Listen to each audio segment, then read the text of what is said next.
ನಮಸ್ತೆ ಸ್ನೇಹಿತರೆ, ಇವತ್ತು ನಾವು ಅಂತಿಮ BA ಸಮಾಜಶಾಸ್ತ್ರ ಸಾಮಾಜಿಕ ಚಿಂತನೆಯ ಆಚಾರ್ಯರು ಕೋರ್ಸ್ 5ರಲ್ಲಿ ಮುಖ್ಯವಾದಂತಹ ಪ್ರಶ್ನೆಯ ಸಂಪೂರ್ಣ ವಿವರಣೆಯನ್ನು ತಿಳ್ಕೊಳ್ಳೋಣ. ಬ್ಲಾಕ್ 1ರಲ್ಲಿ ನೋಡಿದರೆ ಸಾಮಾಜಿಕ ಚಿಂತನೆಯ ಬಗ್ಗೆ ಪ್ಲೇಟೋ ಅವರು ಹೇಳಿರುವಂತಹ ಒಂದು ದೃಷ್ಟಿಕೋನ, ಅರಿಸ್ಟಾಟಲ್ ಅವರ ಬಗ್ಗೆ, ಥಾಮಸ್ ಹಾಬ್ಸ್ ಅವರ ಬೌದ್ಧಿಕ ಹಿನ್ನೆಲೆ, ಜಾನ್ ಲಾಕ್ ಅವರ ರಾಜ್ಯದ ಪರಿಕಲ್ಪನೆ, ಇದೆಲ್ಲ ಮುಖ್ಯವಾದಂತಹ ಪ್ರಶ್ನೆಗಳು. ಬ್ಲಾಕ್ 2ರಲ್ಲಿ ನೋಡಿದರೆ ನಿಕೋಲೋ ಮಕೈವೆಲಿಯವರ ಬಗ್ಗೆ, ಅಗೋಸ್ಟ್ ಕಾಮ್ಟ್ರವರ 3 ಹಂತದ ನಿಯಮಗಳು, ಹರ್ಬರ್ಟ್ ಸ್ಪೆನ್ಸರವರ 4 ವಿಧವಾದ ಸಮಾಜ, ಎಮಿಲೆ ಡರ್ಕಿಮ್ ಅವರ ಆತ್ಮಹತ್ಯೆ ಸಿದ್ಧಾಂತ, ಇವಿಷ್ಟನ್ನು ಓದ್ಕೊಳ್ಬೇಕಾಗಿರುವಂಥದ್ದು. ಬ್ಲಾಕ್ 3ರಲ್ಲಿ ನೋಡಿದರೆ ನೌಕರಶಾಹಿಯ ಗುಣಲಕ್ಷಣ, ಕಾರ್ಲ್ ಮಾರ್ಕ್ಸರವರ ವರ್ಗೀಕರಣ, ಮ್ಯಾಕ್ಸ್ ವೆಬ್ಬರ್ ಅವರ ಕೃತಿಗಳು, WI ಥಾಮಸ್ ಅವರ ವ್ಯಕ್ತಿತ್ವ ವರ್ಗೀಕರಣ, ಫ್ರ್ಯಾಂಕ್ಲಿನ್ ಹೆನ್ರಿ ಗಿಡ್ಡಿಂಗ್ ಅವರ ಪ್ರಭೇದ ಪ್ರಜ್ಞೆ, ಥಾಮಸ್ ಮೋರ್ ಯುಟೋಪಿಯಾ ಗ್ರಂಥದಲ್ಲಿ ಅವರ ಅಭಿವ್ಯಕ್ತಿ ಸಿಗುವಂಥದ್ದು, ಇದೆಲ್ಲ ಕೂಡ ತುಂಬಾ ಮುಖ್ಯವಾಗಿರುವಂತಹ ಪ್ರಶ್ನೆ. ಬ್ಲಾಕ್ 4ರಲ್ಲಿ ನೋಡಿದರೆ ಕಾರ್ಲ್ ಮ್ಯಾನ್ ಹಿಮ್, ಮನುವಿನ ಮಹಿಳಾ ಅಂತಸ್ತು, ಬಸವೇಶ್ವರವರ ಬಗ್ಗೆ, ಮೋಹನ್ ದಾಸ್ ಕರಮಚಂದ್ರ ಗಾಂಧಿ ಅವರ ಸತ್ಯಾಗ್ರಹಗಳು, ಡಾಕ್ಟರ್ BR ಅಂಬೇಡ್ಕರ್ ಅವರ ದೃಷ್ಟಿಕೋನ, ಇವಿಷ್ಟು ತುಂಬಾ ಇಂಪಾರ್ಟೆಂಟ್ ಆಗಿರುವಂಥದ್ದು. ಇವತ್ತು ನಾವು ಬ್ಲಾಕ್ 4ರಲ್ಲಿ ಬರುವಂತಹ ಎಲ್ಲ ಘಟಕದ ಮುಖ್ಯವಾದ ಪ್ರಶ್ನೆಗಳ ಪಾಯಿಂಟ್ಸ್ಗಳ ಜೊತೆಗೆ ವಿವರಣೆಯನ್ನು ಕೂಡ ತಿಳ್ಕೊಳ್ಳುವ.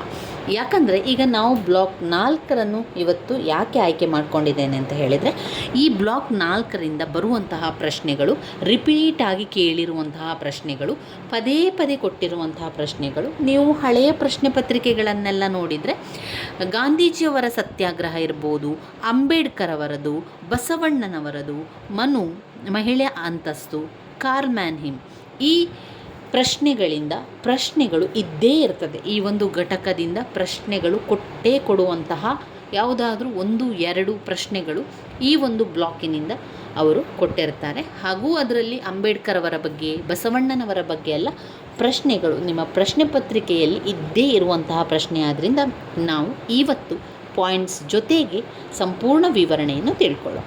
ಬನ್ನಿ, ಬ್ಲಾಕ್ 4 ಪುಟ ಸಂಖ್ಯೆ 249ರಿಂದ ಆರಂಭ ಆಗ್ತದೆ. 249 ಪುಟ ಸಂಖ್ಯೆಯನ್ನು ತೆಗೆಯಿರಿ.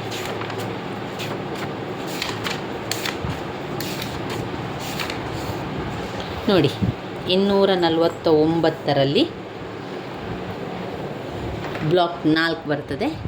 ಕಾರ್ಲ್ ಮ್ಯಾನ್ ಹಿಮ್ ಅವರ ಬಗ್ಗೆ 5 ಅಂಕಕ್ಕೆ ಬಂದಿರುವಂತಹ ಪ್ರಶ್ನೆಗಳು.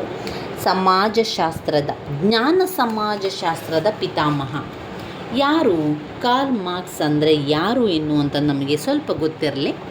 ಜ್ಞಾನದ ಸಮಾಜಶಾಸ್ತ್ರದ ಪಿತಾಮಹ ಕಾರ್ಲ್ ಮ್ಯಾನ್ ಹಿಮ್.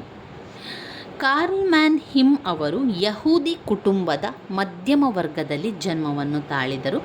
ಹಂಗೇರಿ ಹಾಗೂ ಜರ್ಮನಿಗಳ 2 ದೇಶಗಳ ಮಿಶ್ರಿತ ಹಿನ್ನೆಲೆಯನ್ನು ಹೊಂದಿದ್ದಾರೆ. ಯುವ ಹುಡುಗನಾಗಿ ಸ್ಥಳೀಯ ಶಾಲೆಗೆ ಹೋಗುತ್ತಿದ್ದ ಹಾಗೂ ಹಂಗೇರಿಯಲ್ಲಿನ ಬುದಾಪೆಸ್ಟ್ನ ವಿಶ್ವವಿದ್ಯಾನಿಲಯದಲ್ಲಿ ತನ್ನ ಉನ್ನತ ಶಿಕ್ಷಣವನ್ನು ಕೂಡ ಮಾಡ್ತಾನೆ. ತನ್ನ ಶಿಕ್ಷಣವನ್ನು ಮುಂದುವರಿಸಲಿಕ್ಕೆ ಜರ್ಮನಿನಲ್ಲಿನ ಬರ್ಲಿನ್ಗೆ 1917ರಲ್ಲಿ ಪ್ರಯಾಣವನ್ನು ಬೆಳೆಸಿದನು ಹಾಗೂ ಜಾರ್ಜ್ ಸಿಮ್ಮೆಲ್ ಅವರ ಮಾರ್ಗದರ್ಶನದಲ್ಲಿ ಅಧ್ಯಯನವನ್ನು ಕೂಡ ಮಾಡಿದರು. ತನ್ನದೇ ಮನೋಪ್ರವೃತ್ತಿ ಉಳ್ಳ ಇತರರೊಂದಿಗೆ ಬುದಾಪೆಸ್ಟ್ಗೆ ಹಿಂದಿರುಗಿದ ಮೇಲೆ ಹಂಗೇರಿಯ ಜನತೆಗೆ ಮುಕ್ತ ಶಾಲೆಗಳನ್ನು ಕೂಡ ರಚಿಸಿದರು. ಇವಿಷ್ಟು ನಿಮಗೆ ಅವರ ಬಗ್ಗೆ ಸ್ವಲ್ಪ ಗೊತ್ತಿರಲಿ ಅನ್ನೋ ಕಾರಣದಿಂದಾಗಿ ತಿಳಿಸ್ತಾ ಇರುವಂಥದ್ದು. ಇನ್ನು ಕಾರ್ಲ್ ಮ್ಯಾನ್ ಹಿಮ್ ಅವರ ಒಂದು ಜ್ಞಾನದ ವಿಧಿವತ್ತವಾದ ವಿಶ್ಲೇಷಣೆಯನ್ನು ತಿಳ್ಕೊಳ್ಳೋ. ಕಾರ್ಲ್ ಮ್ಯಾನ್ ಹಿಮ್ ಅವರ ಬಗ್ಗೆ ತಿಳಿಸಿ ಅಂತ ಕೇಳ್ತಾರೆ, ಅಥವಾ ಕೇವಲ ಅವರ ಹೆಸರು ಮಾತ್ರ ಕಾರ್ಲ್ ಮ್ಯಾನ್ ಹಿಮ್ ಅಂತ ಕೊಟ್ಟಾಗ ನಾವು ಈ ಒಂದು ಪಾಯಿಂಟ್ಸ್ಗಳನ್ನು ವಿವರಿಸ್ತಾ ಹೋಗಬೇಕು. ಸಮಾಜಶಾಸ್ತ್ರದ 3 ಸ್ತರಗಳಾಗಿ ಅವರು ವಿಭಾಗಿಸಿರುವುದನ್ನು ನಾವು ನೋಡಬೇಕು. ಕಾರ್ಲ್ ಮ್ಯಾನ್ ಹಿಮ್ ಅವರು ಜ್ಞಾನದ ವಿಧಿವತ್ತವಾದ ವಿಶ್ಲೇಷಣೆಯನ್ನು ಮಾಡುವುದರ ಮೂಲಕ ಸಮಾಜಶಾಸ್ತ್ರವನ್ನು 3 ಸ್ತರಗಳಲ್ಲಿ ವಿಭಾಗಿಸಿದ್ದಾರೆ. ಯಾವುದೆಲ್ಲ ಸ್ತರಗಳು? ಕ್ರಮಬದ್ಧ ಅಥವಾ ಸಾಮಾನ್ಯ ಸಮಾಜಶಾಸ್ತ್ರ, ಕ್ರಮಬದ್ಧ ಅಥವಾ ಸಾಮಾನ್ಯ ಸಮಾಜಶಾಸ್ತ್ರ, ತೌಲನಿಕ ಸಮಾಜಶಾಸ್ತ್ರ ಹಾಗೆ ರಾಚನಿಕ ಸಮಾಜಶಾಸ್ತ್ರ. ತೌಲನಿಕ ಸಮಾಜಶಾಸ್ತ್ರ ಹಾಗೆ ರಾಚನಿಕ ಸಮಾಜಶಾಸ್ತ್ರ. ರಾಚನಿಕ ಸಮಾಜಶಾಸ್ತ್ರದಲ್ಲಿ 2 ವಿಧ: ಸ್ಥಿತಿ ಸಮಾಜಶಾಸ್ತ್ರ ಮತ್ತು ಚಲನಶೀಲ ಸಮಾಜಶಾಸ್ತ್ರ. ಸ್ಥಿತಿ ಸಮಾಜಶಾಸ್ತ್ರ ಮತ್ತು ಚಲನಶೀಲ ಸಮಾಜಶಾಸ್ತ್ರ. ಕಾಲ್ಮ್ಯಾನ್ ಹಿಮ್ಮರ ಜ್ಞಾನದ ವಿಧಿವತ್ತವಾದ ವಿಶ್ಲೇಷಣೆಯಲ್ಲಿ ಸಮಾಜಶಾಸ್ತ್ರದ 3 ಸ್ತರಗಳಲ್ಲಿ ಮತ್ತೊಮ್ಮೆ ಪಾಯಿಂಟ್ಸ್ ಹೇಳ್ತಾ ಹೋಗ್ತಾನೆ. ಕ್ರಮಬದ್ಧ ಅಥವಾ ಸಾಮಾನ್ಯ ಸಮಾಜಶಾಸ್ತ್ರ, ಕ್ರಮಬದ್ಧ ಅಥವಾ ಸಾಮಾನ್ಯ ಸಮಾಜಶಾಸ್ತ್ರ. ತೌಲನಿಕ ಸಮಾಜಶಾಸ್ತ್ರ. ತೌಲನಿಕ ಎನ್ನುವಂಥದ್ದು ಹೋಲಿಕೆ ಮಾಡುವಂಥದ್ದು, ಕಂಪೇರ್ ಮಾಡುವಂಥ ಸಮಾಜಶಾಸ್ತ್ರ. ತೌಲನಿಕ ಸಮಾಜಶಾಸ್ತ್ರ. ರಾಚನಿಕ ಸಮಾಜಶಾಸ್ತ್ರ. ರಾಚನಿಕ ಸಮಾಜಶಾಸ್ತ್ರದಲ್ಲಿ ಮತ್ತೆರಡು ಪಾಯಿಂಟ್ಸನ್ನು ನೀವು ಬರಿಬೇಕು. ಅದು ಸ್ಥಿತಿ ಸಮಾಜಶಾಸ್ತ್ರ ಮತ್ತು ಚಲನಶೀಲ ಸಮಾಜಶಾಸ್ತ್ರ. ಸ್ಥಿತಿ ಸಮಾಜಶಾಸ್ತ್ರ ಆಮೇಲೆ ಚಲನಶೀಲ ಸಮಾಜಶಾಸ್ತ್ರ. ಇದರ ಸ್ವಲ್ಪ ವಿವರಣೆಯನ್ನು ತಿಳ್ಕೊಳ್ಳೋ. ಮ್ಯಾನ್ ಹಿಮ್ ಅವರು ಜ್ಞಾನ ವಿಧಿವತ್ತವಾದ ವಿಶ್ಲೇಷಣೆ ಸಮಾಜಶಾಸ್ತ್ರದ 3 ಸ್ತರಗಳಲ್ಲಿ ಮೊದಲನೆಯದು ಕ್ರಮಬದ್ಧ ಅಥವಾ ಸಾಮಾನ್ಯ ಸಮಾಜಶಾಸ್ತ್ರ. ಮ್ಯಾನ್ ಹಿಮ್ ಅಭಿಪ್ರಾಯಿಸುವಂತೆ ಸಮಾಜ ವಿಜ್ಞಾನ, ಅದರಲ್ಲೂ ನಿರ್ದಿಷ್ಟವಾಗಿ ಸಮಾಜಶಾಸ್ತ್ರ ಅಧ್ಯಯನವು ತಾತ್ಕಾಲಿಕ ವಿಷಯಗಳಾಚೆಗೆ ಅಡಿಯಿಟ್ಟು ಫಲದಾಯಕ ಅನ್ವೇಷಣೆಗೆ ಅವಕಾಶವನ್ನು ವೀಯಬೇಕು. ಮರುಕಳಿಸುವ ಐತಿಹಾಸಿಕ ವಿದ್ಯಮಾನಗಳ ಪ್ರಕಾರಗಳಲ್ಲಿ ಕಂಡುಬರುವಂತಹ ಈ ಸಾಮಾನ್ಯ ಸಮಾಜಶಾಸ್ತ್ರ ಕಾರಣೀಭೂತ ಅಂಶಗಳನ್ನು ಶೋಧಿಸಲು ಅನುವಾಗುವಂತೆ ಈಗಲೇ ಅದನ್ನು ಸ್ವೀಕರಿಸಲಾಗಿರುವ ಸಾರ್ವತ್ರಿಕ ವಿಷಯಗಳನ್ನು ಅಭಿವೃದ್ಧಿಗೊಳಿಸಲು ಅನುವು ಮಾಡಬೇಕು.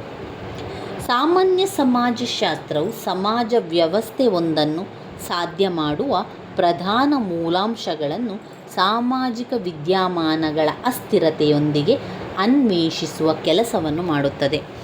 ಹಾಗಾಗಿ ಉದಾಹರಣೆಗೆ ಇತಿಹಾಸ ಮತ್ತು ರಾಜ್ಯಶಾಸ್ತ್ರದ ದೃಷ್ಟಿಕೋನದಿಂದ ನೋಡುವುದಾದರೆ, ಪ್ರತ್ಯೇಕಗೊಂಡ ಒಂದು ಆದಿಮಾನವ ಸಮುದಾಯ, ಮಧ್ಯಯುಗದ ಒಂದು ವೃತ್ತಿ ಸಂಘಟನೆ ಅಥವಾ ನವನಾಗರಿಕತೆಯ ಒಂದು ಸಾಮಾಜಿಕ ಒಕ್ಕೂಟ, ಇವುಗಳು ಸಂಪೂರ್ಣವಾಗಿ ಪರಸ್ಪರ ಸಾಮ್ಯತೆ ಇಲ್ಲದ ಅಥವಾ ಹೋಲಿಸಲಾಗದಂತಹ ವಿಷಯಗಳು. ಆದರೆ ಸಮಾಜಶಾಸ್ತ್ರಜ್ಞರಿಗೆ ಈ ಎಲ್ಲವೂ ಕೂಡ ಮುಚ್ಚಿದ ಸಮೂಹಗಳಾಗಿ ಕಂಡುಬರುತ್ತದೆ. ಇಲ್ಲವಾದಲ್ಲಿ ಈ ಪರಿಕಲ್ಪನೆ ಸಾಮ್ಯತೆ ಇರದ ಮತ್ತು ಹೋಲಿಕೆಯಾಗದಂತಹ ಗುಂಪುಗಳ ಸಾರ್ವತ್ರಿಕ ಕಾರಣೀಭೂತ ಅಂಶಗಳನ್ನು ಕೂಡ ಆಧರಿಸುತ್ತದೆ. ಅದರಿಂದ ಈ ಒಂದು ಸಮಾಜಶಾಸ್ತ್ರ ಕ್ರಮಬದ್ಧ ಅಥವಾ ಸಾಮಾನ್ಯ ಸಮಾಜಶಾಸ್ತ್ರವಾಗಿರ್ತದೆ. 2 ತೌಲನಿಕ ಸಮಾಜಶಾಸ್ತ್ರ. ಕಾರ್ಲ್ ಮ್ಯಾನ್ ಹಿಮ್ ಅವರ ಪ್ರಕಾರ ಅವರು ಸಮಾಜಶಾಸ್ತ್ರವನ್ನು ತೌಲನಿಕ ಸಮಾಜಶಾಸ್ತ್ರವಾಗಿ ಹೇಳ್ತಾರೆ. ಕ್ಷೇತ್ರ ಅವಲೋಕನವನ್ನು ಸಾಧ್ಯವಿರುವ ಮಟ್ಟಿಗೆ ವಿಸ್ತರಿಸಿ ವಿಶಾಲಗೊಳಿಸಿದಾಗ ಮಾತ್ರ ಈ ಒಂದು ವಿಭಿನ್ನ ಸಾಮಾಜಿಕ ಸಂಗತಿಗಳನ್ನು ಅವುಗಳ ಯಥೋಚಿತ ಸಾಮಂಜಸ ಅಥವಾ ಅನುಪಾತಗಳಲ್ಲಿ ನೋಡಲು ಮತ್ತು ಅವುಗಳನ್ನು ಅವುಗಳ ಮೂಲಭೂತ ಮತ್ತು ಸರಳೀಕರಿಸಿದ ಗುಣಲಕ್ಷಣಗಳನ್ನಾಗಿ ರೂಪಾಂತರಗೊಳಿಸಲು ಸಾಧ್ಯ ಎನ್ನುವುದನ್ನು ಆಧರಿಸಿದರೆ ಮಾತ್ರ ಅವು ಫಲಪ್ರದವಾಗಿರ್ತದೆ. ಇದು ತೌಲನಿಕ ಸಮಾಜಶಾಸ್ತ್ರದಲ್ಲಿ ನಾವು ತಿಳ್ಕೊಳ್ಬೇಕಾಗಿರುವಂಥದ್ದು. ಇನ್ನು ರಾಚನಿಕ ಸಮಾಜಶಾಸ್ತ್ರ. ಕಾರ್ಲ್ ಮ್ಯಾನ್ ಹಿಮ್ ಅವರ ಪ್ರಕಾರ ರಾಚನಿಕ ಸಮಾಜಶಾಸ್ತ್ರದ ಕಾರ್ಯಚಟುವಟಿಕೆಗಳನ್ನು ನಿರೂಪಿಸುತ್ತಾ ಮ್ಯಾನ್ ಹಿಮ್ ಮಾನವನ ಸಾಮಾಜಿಕ ನಡವಳಿಕೆ ಮಾದರಿಗಳ ಸಾಮಾನ್ಯ ಗುಣಲಕ್ಷಣಗಳನ್ನು ವಿವರಿಸುವ ಮತ್ತು ಕೇವಲ ಅಮೂರ್ತ ರೂಪದಲ್ಲಿರದೆ ಐತಿಹಾಸಿಕವಾಗಿ ಬೇರೆ ಬೇರೆ ಸಾಮಾಜಿಕ ವ್ಯವಸ್ಥೆಗಳಲ್ಲಿ ಕಾಲಕಾಲಕ್ಕೆ ಘಟಿಸುವ ನಿರ್ದಿಷ್ಟ ಮತ್ತು ಪ್ರತ್ಯೇಕ ಸಾಮಾಜಿಕ ವಿದ್ಯಮಾನಗಳು ಹಾಗೂ ಸಾರ್ವತ್ರಿಕವಾಗಿ ಇರಬಹುದಾದಂತಹ ಸಮಾಜದ ಸರ್ವಶ್ರೇಷ್ಠ ಘಟಕಗಳನ್ನು ಅನ್ವೇಷಿಸಿ ವಿವರಿಸುವ ಅಗತ್ಯತೆಯನ್ನು ಒತ್ತಿ ಹೇಳಿದ್ದಾರೆ. ಮ್ಯಾನ್ ಹಿಮ್ ರಾಚನಿಕ ಸಮಾಜಶಾಸ್ತ್ರ ಅಧ್ಯಯನ ಕ್ಷೇತ್ರವನ್ನು 2 ವಿಭಾಗಗಳಾಗಿ ವಿಂಗಡಿಸ್ತಾರೆ. ಅದು ಒಂದು ಸ್ಥಿತಿ ಸಮಾಜಶಾಸ್ತ್ರ ಮತ್ತು ಒಂದು ಚಲನಶೀಲ ಸಮಾಜಶಾಸ್ತ್ರ. ಸ್ಥಿತಿ ಸಮಾಜಶಾಸ್ತ್ರ ಮತ್ತು ಚಲನಶೀಲ ಸಮಾಜಶಾಸ್ತ್ರ. ಇವಿಷ್ಟು ವಿಚಾರಗಳು ಕಾರ್ಲ್ ಮ್ಯಾನ್ ಹಿಮ್ ಅವರ ವಿಚಾರದಲ್ಲಿ ನಾವು ಬರೀಬೇಕಾಗ್ತದೆ. ಇನ್ನು ಬರುವಂತಹ ಘಟಕ ಮನು. 20ನೇ ಘಟಕದಲ್ಲಿ ಮನುವಿನ ಬಗ್ಗೆ, ಮಹಿಳಾ ಅಂತಸ್ತಿನ ಬಗ್ಗೆ ಮನು ಅವರು ಏನು ಹೇಳಿದ್ದಾರೆ ಎಂದು 15 ಅಂಕಕ್ಕೆ ಬಂದಿರುವಂತಹ ಪ್ರಶ್ನೆ, ಕೇಳುವಂತಹ ಪ್ರಶ್ನೆಯಾಗಿದೆ. ಮೊದಲಿಗೆ ನಾವು ಸ್ವಲ್ಪ ಪರಿಚಯವನ್ನು ಮಾಡಿಕೊಳ್ಳುವ. ಪುರಾತನ ಕಾಲದಿಂದಲೂ ಭಾರತೀಯ ಸಂಸ್ಕೃತಿ ಹಾಗೂ ನಾಗರಿಕತೆಗಳ ಜೊತೆಗೆ ಮನು ಅವರ ಹೆಸರು ನಿಕಟವಾಗಿ ಬಂದಿರುವಂಥದ್ದು. ಮನು ಅವರ ಬರಹಗಳು ಭಾರತದ ಸಾಮಾಜಿಕ, ರಾಜಕೀಯ ಹಾಗೂ ಆಧ್ಯಾತ್ಮಿಕ ಪರಂಪರೆಯ ಭಾಗಗಳಾಗಿವೆ. ಮನು ಅವರ ಬರಹಗಳು ಹಿಂದೂ ಸಂಪ್ರದಾಯ ಹಾಗೂ ಸಂಸ್ಕೃತಿ, ಜೀವನ ವಿಧಾನಗಳು, ಆಚರಣೆಗಳು ಮತ್ತು ಭಾರತದ ಸಾಮಾಜಿಕ, ರಾಜಕೀಯ ಹಾಗೂ ಆರ್ಥಿಕ ಚಿಂತನೆಯ ಮೇಲೆ ಮಹತ್ತರವಾದ ಮತ್ತು ಅಳಿಸಿಹಾಕಲಾಗದ ಪರಿಣಾಮವನ್ನುಂಟು ಮಾಡಿದೆ. ಈ ಕಾರಣದಿಂದಾಗಿ ಭಾರತೀಯ ಸಂಸ್ಕೃತಿಯ ಏಕತೆ ಮತ್ತು ಮುಂದುವರಿಕೆಗೆ ಭದ್ರ ಬುನಾದಿ ಹಾಕಿದ ಮೊದಲ ಹಾಗೂ ಅತಿ ಮುಖ್ಯ ಕಾನೂನು ಸಂಹಿತೆಗಾರರೆಂದು ಮನು ಅವರನ್ನು ಹಲವಾರು ಸಂದರ್ಭಗಳಲ್ಲಿ ಚಿಂತಿಸಲಾಗಿದೆ. ಹಲವಾರು ಕಾನೂನು ಸಂಹಿತೆಗಾರರಲ್ಲಿ ಮನು ಅವರ ಹೆಸರು ಎದ್ದು ಕಾಣುತ್ತದೆ. ಯಾಕಂದರೆ ಹಿಂದೂ ಸಮಾಜದ ಸಂಘಟನೆಗೆ ಕಾನೂನುಗಳನ್ನು ಕ್ರೋಢೀಕರಿಸಿದವರಲ್ಲಿ ಇವರು ಅಂದರೆ ಮನು ಅವರು ಮೊದಲಿಗರು. ಇತರ ಹಲವರು ಮನುವರನ್ನು ಅನುಸರಿಸಿದರೆ ಇಂದಿಗೂ ಕೂಡ ಕೆಲವು ಸಾಮಾಜಿಕ, ಧಾರ್ಮಿಕ, ರಾಜಕೀಯ ಚಟುವಟಿಕೆಗಳನ್ನು ಸಮರ್ಥಿಸಲಿಕ್ಕೆ ಮನುವನ್ನು ಹಲವಾರು ಸಂದರ್ಭಗಳಲ್ಲಿ ಹಲವಾರು ಉದ್ದೇಶಿಸುವುದರಿಂದಾಗಿ ಮನು ಅವರ ಸಂಹಿತೆ ಕಳೆಗುಂದಿಲ್ಲ. ಮನು ಅವರ ಮೇರುಕೃತಿ ಮನುಸ್ಮೃತಿ ಅಥವಾ ಧರ್ಮಶಾಸ್ತ್ರ ಅವರಿಂದ ಬರೆಯಲ್ಪಟ್ಟಿದೆ. ಪುರಾಣ ಕಥೆಗಳಲ್ಲಿ ಮನು ಅವರನ್ನು ಬ್ರಹ್ಮನ ಸೃಷ್ಟಿಯ ಪ್ರಥಮ ಮಗನಾಗಿ ಪರಿಗಣಿಸಲಾಗಿದೆ. ಬ್ರಹ್ಮನು ತನ್ನ ಸೃಷ್ಟಿಯ ಯೋಜನೆಯಾಗಿ ಮಾನವ ಜನಾಂಗವನ್ನು ಪ್ರಾರಂಭಿಸಲಿಕ್ಕೆ ಮನುವನ್ನು ಸೃಷ್ಟಿಸಿದ. ಹಾಗಾಗಿ ಬ್ರಹ್ಮದೇವ ಮನುವಿಗೆ ಸ್ಮೃತಿಗಳನ್ನು ಬೋಧಿಸಿದ.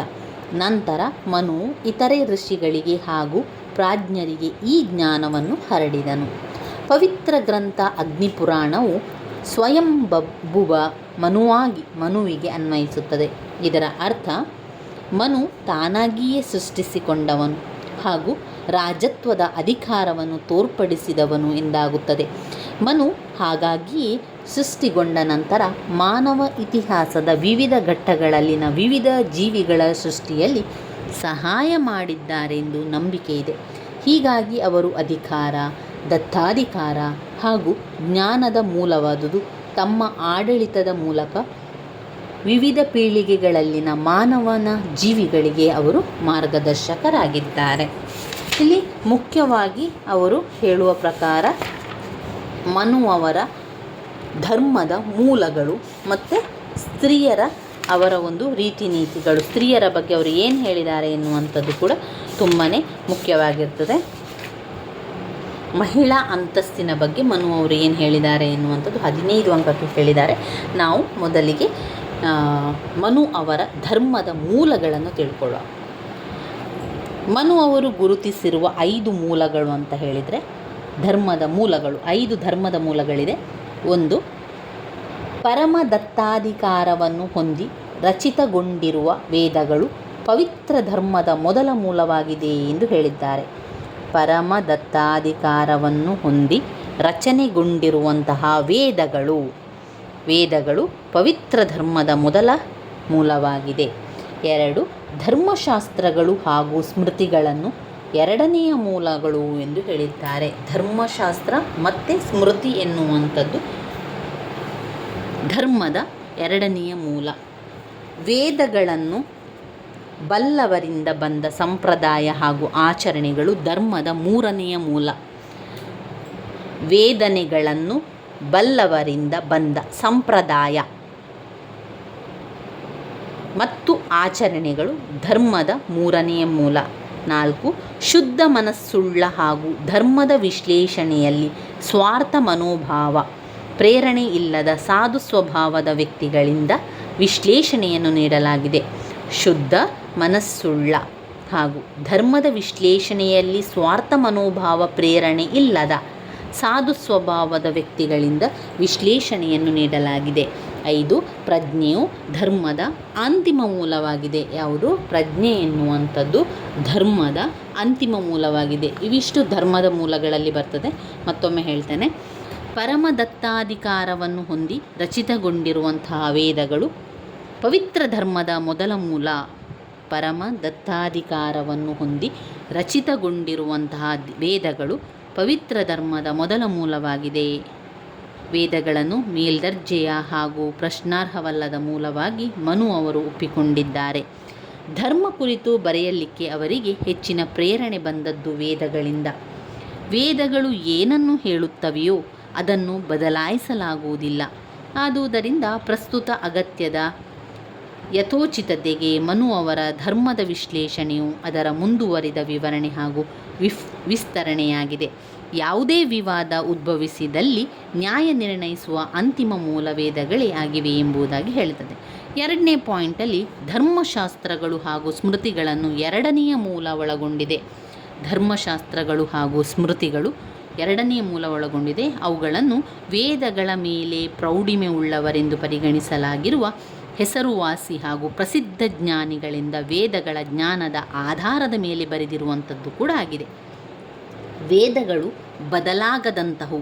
ಆದರೆ ಧರ್ಮಶಾಸ್ತ್ರಗಳು ನಂತರದ ವಿಜ್ಞಾನಿಗಳು ಅರ್ಥೈಸಿರುವಂತೆ ಸಮಾಜದಲ್ಲಿನ ಸನ್ನಿವೇಶಗಳ ಆಧಾರದ ಮೇಲೆ ಕಾಲದಿಂದ ಕಾಲಕ್ಕೆ ಬದಲಾಗುತ್ತದೆ. ಹಾಗಾಗಿ ಯಜ್ಞವಲ್ಯ, ನಾರದ ಇತರರಂತಹ ವಿವಿಧ ಪ್ರಾಜ್ಞರು ಅವರುಗಳ ಸ್ವಂತ ವಿವೇಚನೆಗಳ ಆಧಾರದ ಮೇಲೆ ಧರ್ಮದ ಭಿನ್ನ ವಿಶ್ಲೇಷಣೆಯನ್ನು ನೀಡಿದ್ದಾರೆ. ಧರ್ಮಗಳು ಹಾಗೂ ಸ್ಮೃತಿಗಳು 2ನೇ ಮೂಲ ಎಂದು ಹೇಳಲಾಗಿದೆ. 3ನೆಯ ಮೂಲ ವೇದನೆಗಳನ್ನು ಬಲ್ಲವರಿಂದ ಬಂದ ಸಂಪ್ರದಾಯ ಮತ್ತು ಆಚರಣೆಗಳು ಧರ್ಮದ 3ನೇ ಮೂಲ. ವೇದನೆಗಳನ್ನು ಬಲ್ಲವರಿಂದ ಬಂದ ಸಂಪ್ರದಾಯ ಹಾಗೂ ಆಚರಣೆಗಳು ಧರ್ಮದ 3ನೇ ಮೂಲ. ಧರ್ಮದ ನಾನುಡಿಗಳು ಹಾಗೆ ಆಚರಣೆಗಳು ಕೂಡ ಧರ್ಮದ ಮೂಲ. ಪ್ರಾಜ್ಞರ ದಿನನಿತ್ಯ ಜೀವನದಲ್ಲಿ ಸಮಾಜದಲ್ಲಿನ ಇನ್ನಿತರ ಆಧಾರದ ಮೇಲೆ ಸರಿಯಾದ ವಿಶ್ಲೇಷಣೆಗಳನ್ನು ನೀಡಲಿಕ್ಕೆ ದಕ್ಷರಾಗಿರುವ ಜ್ಞಾನ ಬುದ್ಧಿವಂತಿಕೆಯನ್ನು ಹೊಂದಿರುವ ಪ್ರಾಜ್ಞರ ವಿಶ್ಲೇಷಣೆಯನ್ನು ಧರ್ಮಕ್ಕೆ ಸಂಬಂಧಿಸಿದ ವಿಚಾರಗಳು ಆಗಿದೆ. 4 ಶುದ್ಧ ಮನಸ್ಸುಳ್ಳಂತಹ ಮತ್ತು ಧರ್ಮದ ವಿಶ್ಲೇಷಣೆಯಲ್ಲಿ ಸ್ವಾರ್ಥ ಮನೋಭಾವ ಪ್ರೇರಣೆ ಇಲ್ಲದಂತಹ ಸಾಧು ಸ್ವಭಾವದ ವ್ಯಕ್ತಿಗಳಿಂದ ವಿಶ್ಲೇಷಣೆಯನ್ನು ನೀಡಲಾಗಿದೆ. 5 ಪ್ರಜ್ಞೆಯು ಧರ್ಮದ ಅಂತಿಮ ಮೂಲವಾಗಿದೆ. ಪ್ರಜ್ಞೆ ಎನ್ನುವಂಥದ್ದು ಧರ್ಮದ ಅಂತಿಮ ಮೂಲ. ಧರ್ಮವು ನಿಷ್ಕಪಟತೆಯಾಗಿರುವುದರಿಂದ ಹಾಗೂ ಒಬ್ಬರ ವೃತ್ತಿಯನ್ನು ಸಮರ್ಪಕವಾಗಿ ನೆರವೇರಿಸುವುದರಿಂದ ಕೆಲವು ಕ್ರಿಯೆಗಳ ನೆರವೇರಿಸುವಿಕೆಯಲ್ಲಿ ಯಾವುದು ಸರಿ ಯಾವುದು ತಪ್ಪು ಎಂದು ತಿಳಿದುಕೊಳ್ಳಲಿಕ್ಕೆ ಜ್ಞಾನಿ ಅಥವಾ ಸಾಧು ಸ್ವಭಾವದ ವ್ಯಕ್ತಿಗಳನ್ನು ಸಮಾಲೋಚಿಸಲು ವ್ಯಕ್ತಿ ಸಿದ್ಧನಾಗಿಲ್ಲದಿದ್ದಾಗ ಸಮಯದ ಅವಕಾಶವಿರುತ್ತದೆ. ಅಂತಹ ಸನ್ನಿವೇಶಗಳಲ್ಲಿ ತನ್ನ ಪ್ರಜ್ಞೆಯನ್ನು ವ್ಯಕ್ತಿ ಸಮಾಲೋಚಿಸಬಹುದು. ಇನ್ನು ಧರ್ಮದ ಬಗೆಗಳೇನು? ಧರ್ಮದಲ್ಲಿ ಏನೆಲ್ಲ ಬಗೆಗಳಿದೆ? 1 ಸಾಮಾನ್ಯ ಧರ್ಮ. ಧರ್ಮದಲ್ಲಿ ಸಾಮಾನ್ಯ ಧರ್ಮವು ಮೂಲಭೂತ ಕಾನೂನಾಗಿದ್ದು ಸಮಾಜದ ಎಲ್ಲ ಸದಸ್ಯರಿಗೆ ಸಾಮಾನ್ಯವಾದುದಾಗಿದೆ. ಇವುಗಳು ನೈತಿಕ ನಿಬಂಧನೆಗಳಾಗಿದ್ದು ಸಾಮಾಜಿಕ ವ್ಯವಸ್ಥೆಯ ಸರಳ ಕಾರ್ಯಾಚರಣೆ ಅವಶ್ಯವಾಗಿದ್ದು ಸಾರ್ವತ್ರಿಕ ಅನ್ವಯ ಆಗ್ತದೆ. ಅಗತ್ಯವಾಗಿರುವ 5 ಸಾಮಾನ್ಯ ಧರ್ಮಗಳಿಗೆ ನಿರ್ದಿಷ್ಟ ಆಧಾರವನ್ನು ಮನು ಅವರು ಮಾಡಿದ್ದಾರೆ. ಸಾಮಾನ್ಯ ಧರ್ಮಗಳು ಯಾವುದು ಅಂದರೆ ಅಹಿಂಸೆ, ಸತ್ಯ, ಕದಿಯದಿರುವುದು, ಶುದ್ಧತೆ, ನಿಯಂತ್ರಣ. ಅಹಿಂಸೆ, ಸತ್ಯ, ಕದಿಯದಿರುವುದು, ಶುದ್ಧತೆ, ಸ್ವನಿಯಂತ್ರಣ. ಇದು ಸಾಮಾನ್ಯ ಧರ್ಮದ ಒಂದು ಬೇರೆ ಬೇರೆ ಧರ್ಮದ ಬಗೆಗಳಾಗಿದೆ. 2ನೆಯ ಧರ್ಮ ರಾಜಧರ್ಮ. ರಾಜಧರ್ಮ ರಾಜ್ಯವು ಮನು ಅವರು ಅವಲೋಕಿಸಿರುವಂತೆ ಒಂದು ಕುಟುಂಬವಿದ್ದಂತೆ. ಕುಟುಂಬದ ಮುಖ್ಯಸ್ಥ ತನ್ನ ಕುಟುಂಬದ ಪ್ರತಿ ಸದಸ್ಯರನ್ನು ವ್ಯಕ್ತಿಗತವಾಗಿ ನೋಡಿಕೊಳ್ಳುವ ಹಾಗೆ ರಾಜನು ರಾಜ್ಯದ ಎಲ್ಲ ನಾಗರಿಕರ ಸುಖ, ಕಲ್ಯಾಣ, ಮೇಲ್ವಿಚಾರಣೆಯ ಹೊಣೆಗಾರಿಕೆಯನ್ನು ಹೊಂದಿರುತ್ತಾರೆ. ಧರ್ಮವನ್ನು ರಾಜನು ಎತ್ತಿ ಹಿಡಿಯಬೇಕು. ರಾಜನು ಧರ್ಮದ ಸಂರಕ್ಷಕನಾಗಿರುವುದರಿಂದ ರಾಜನ ಪರಮಶ್ರೇಷ್ಠ ಕರ್ತವ್ಯ ಹಾಗೂ ಉತ್ತಮ ರಾಜನೀತಿಜ್ಞತೆಯು ಧರ್ಮವನ್ನು ಎತ್ತಿ ಹಿಡಿಯುತ್ತದೆ ಅಂತ ಹೇಳುವಂಥದ್ದು ರಾಜಧರ್ಮದಲ್ಲಿ ಬರ್ತದೆ. ಇನ್ನು ಆಶ್ರಮ ಧರ್ಮದಲ್ಲಿ ನೋಡಿದರೆ ಹುಟ್ಟಿನಿಂದ ಸಾವಿನವರೆಗೆ ಸಮಾಜದ ಸದಸ್ಯರುಗಳ ಜೀವನವನ್ನು ಆಶ್ರಮ ಧರ್ಮ ನಿರ್ದೇಶಿಸುತ್ತದೆ.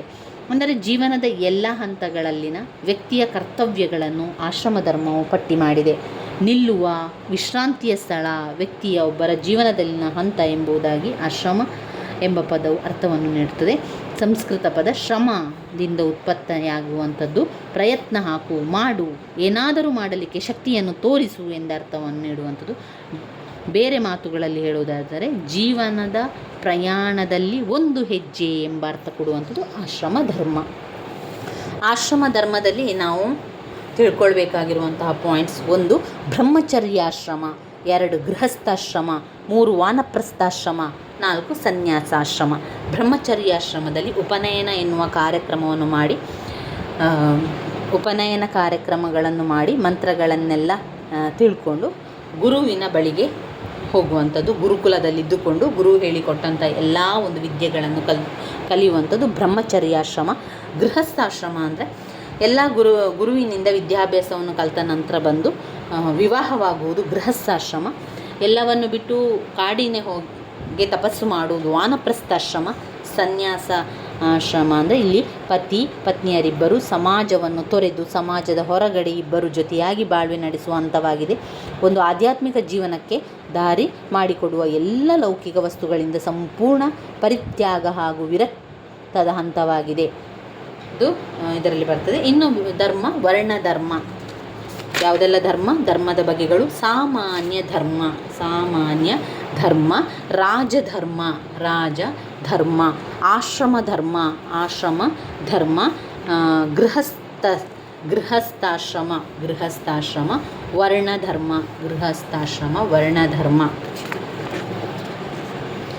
ಸ್ತ್ರೀ ಧರ್ಮ, ದಾಂಪತ್ಯ ಧರ್ಮ. ವರ್ಣಧರ್ಮ ಅಂತ ಬಂದಾಗ ಬ್ರಾಹ್ಮಣ, ಕ್ಷತ್ರಿಯ, ವೈಶ್ಯ, ಶೂದ್ರ ಎನ್ನುವಂಥ 4 ವರ್ಣಧರ್ಮವನ್ನು ವಿವರಿಸಬೇಕು ವರ್ಣಧರ್ಮದಲ್ಲಿ. ಅದಾದ ನಂತರ ಸ್ತ್ರೀ ಧರ್ಮ, ದಾಂಪತ್ಯ ಧರ್ಮ, ಆಪದ್ಧರ್ಮ. ಸ್ತ್ರೀ ಧರ್ಮ, ದಾಂಪತ್ಯ ಧರ್ಮ, ಆಪದ್ಧರ್ಮ ಬರುತ್ತದೆ. ಇದು ಧರ್ಮದ ಬಗೆಗಳಲ್ಲಿ ಬರುವಂಥದ್ದು. ಧರ್ಮದ ಬಗೆಗಳು: ಸಾಮಾನ್ಯ ಧರ್ಮ, ರಾಜಧರ್ಮ, ಆಶ್ರಮ ಧರ್ಮ, ಬ್ರಹ್ಮಚರ್ಯಾಶ್ರಮ, ಗೃಹಸ್ಥಾಶ್ರಮ, ವಾನಪ್ರಸ್ಥಾಶ್ರಮ, ಸನ್ಯಾಸಾಶ್ರಮ, ವರ್ಣಧರ್ಮ, ಬ್ರಾಹ್ಮಣ, ಕ್ಷತ್ರಿಯ, ವೈಶ್ಯ, ಶೂದ್ರ, ವರ್ಣಧರ್ಮ. ಇನ್ನು ಸ್ತ್ರೀ ಧರ್ಮ, ದಾಂಪತ್ಯ ಧರ್ಮ, ಸ್ತ್ರೀ ಧರ್ಮ, ದಾಂಪತ್ಯ ಧರ್ಮ, ಆಪದ್ಧರ್ಮ. ಸ್ತ್ರೀ ಧರ್ಮ, ದಾಂಪತ್ಯ ಧರ್ಮ, ಆಪದ್ಧರ್ಮ.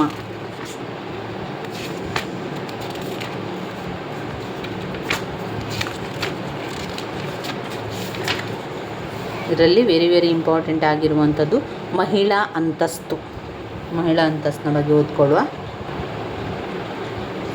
ಮಹಿಳೆಯ ಅಂತಸ್ತಿನ ಬಗ್ಗೆ ಮನು ಅವರು ಏನು ಹೇಳ್ತಾ ಇದ್ದಾರೆ: ಹಲವಾರು ಶತಮಾನಗಳ ಅವಧಿಯಲ್ಲಿ ಭಾರತೀಯ ಮಹಿಳೆಯ ಅಂತಸ್ತು ಹಲವಾರು ಬದಲಾವಣೆಗಳನ್ನು ಕಂಡಿದೆ. ಹಲವಾರು ಐತಿಹಾಸಿಕ ಕಾರಣಗಳಿಂದಾಗಿ ಇದು ತ್ವರಿತವಾಗಿ ಕ್ಷೀಣಿಸಿತು.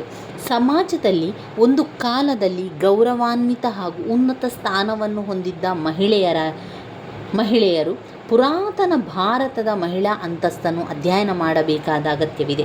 ವಿಶೇಷವಾಗಿ ವೇದಗಳ ಕಾಲದಲ್ಲಿ ಹಾಗೂ ನಂತರ ಪುರಾಣಗಳ ಅವಧಿಯಲ್ಲಿ ಪುರಾತನ ಭಾರತದಲ್ಲಿನ ಸಮಾಜದಲ್ಲಿ ಮಹಿಳೆಯರು ಪ್ರಮುಖ ಪಾತ್ರ ನಿರ್ವಹಿಸುತ್ತಿದ್ದರು.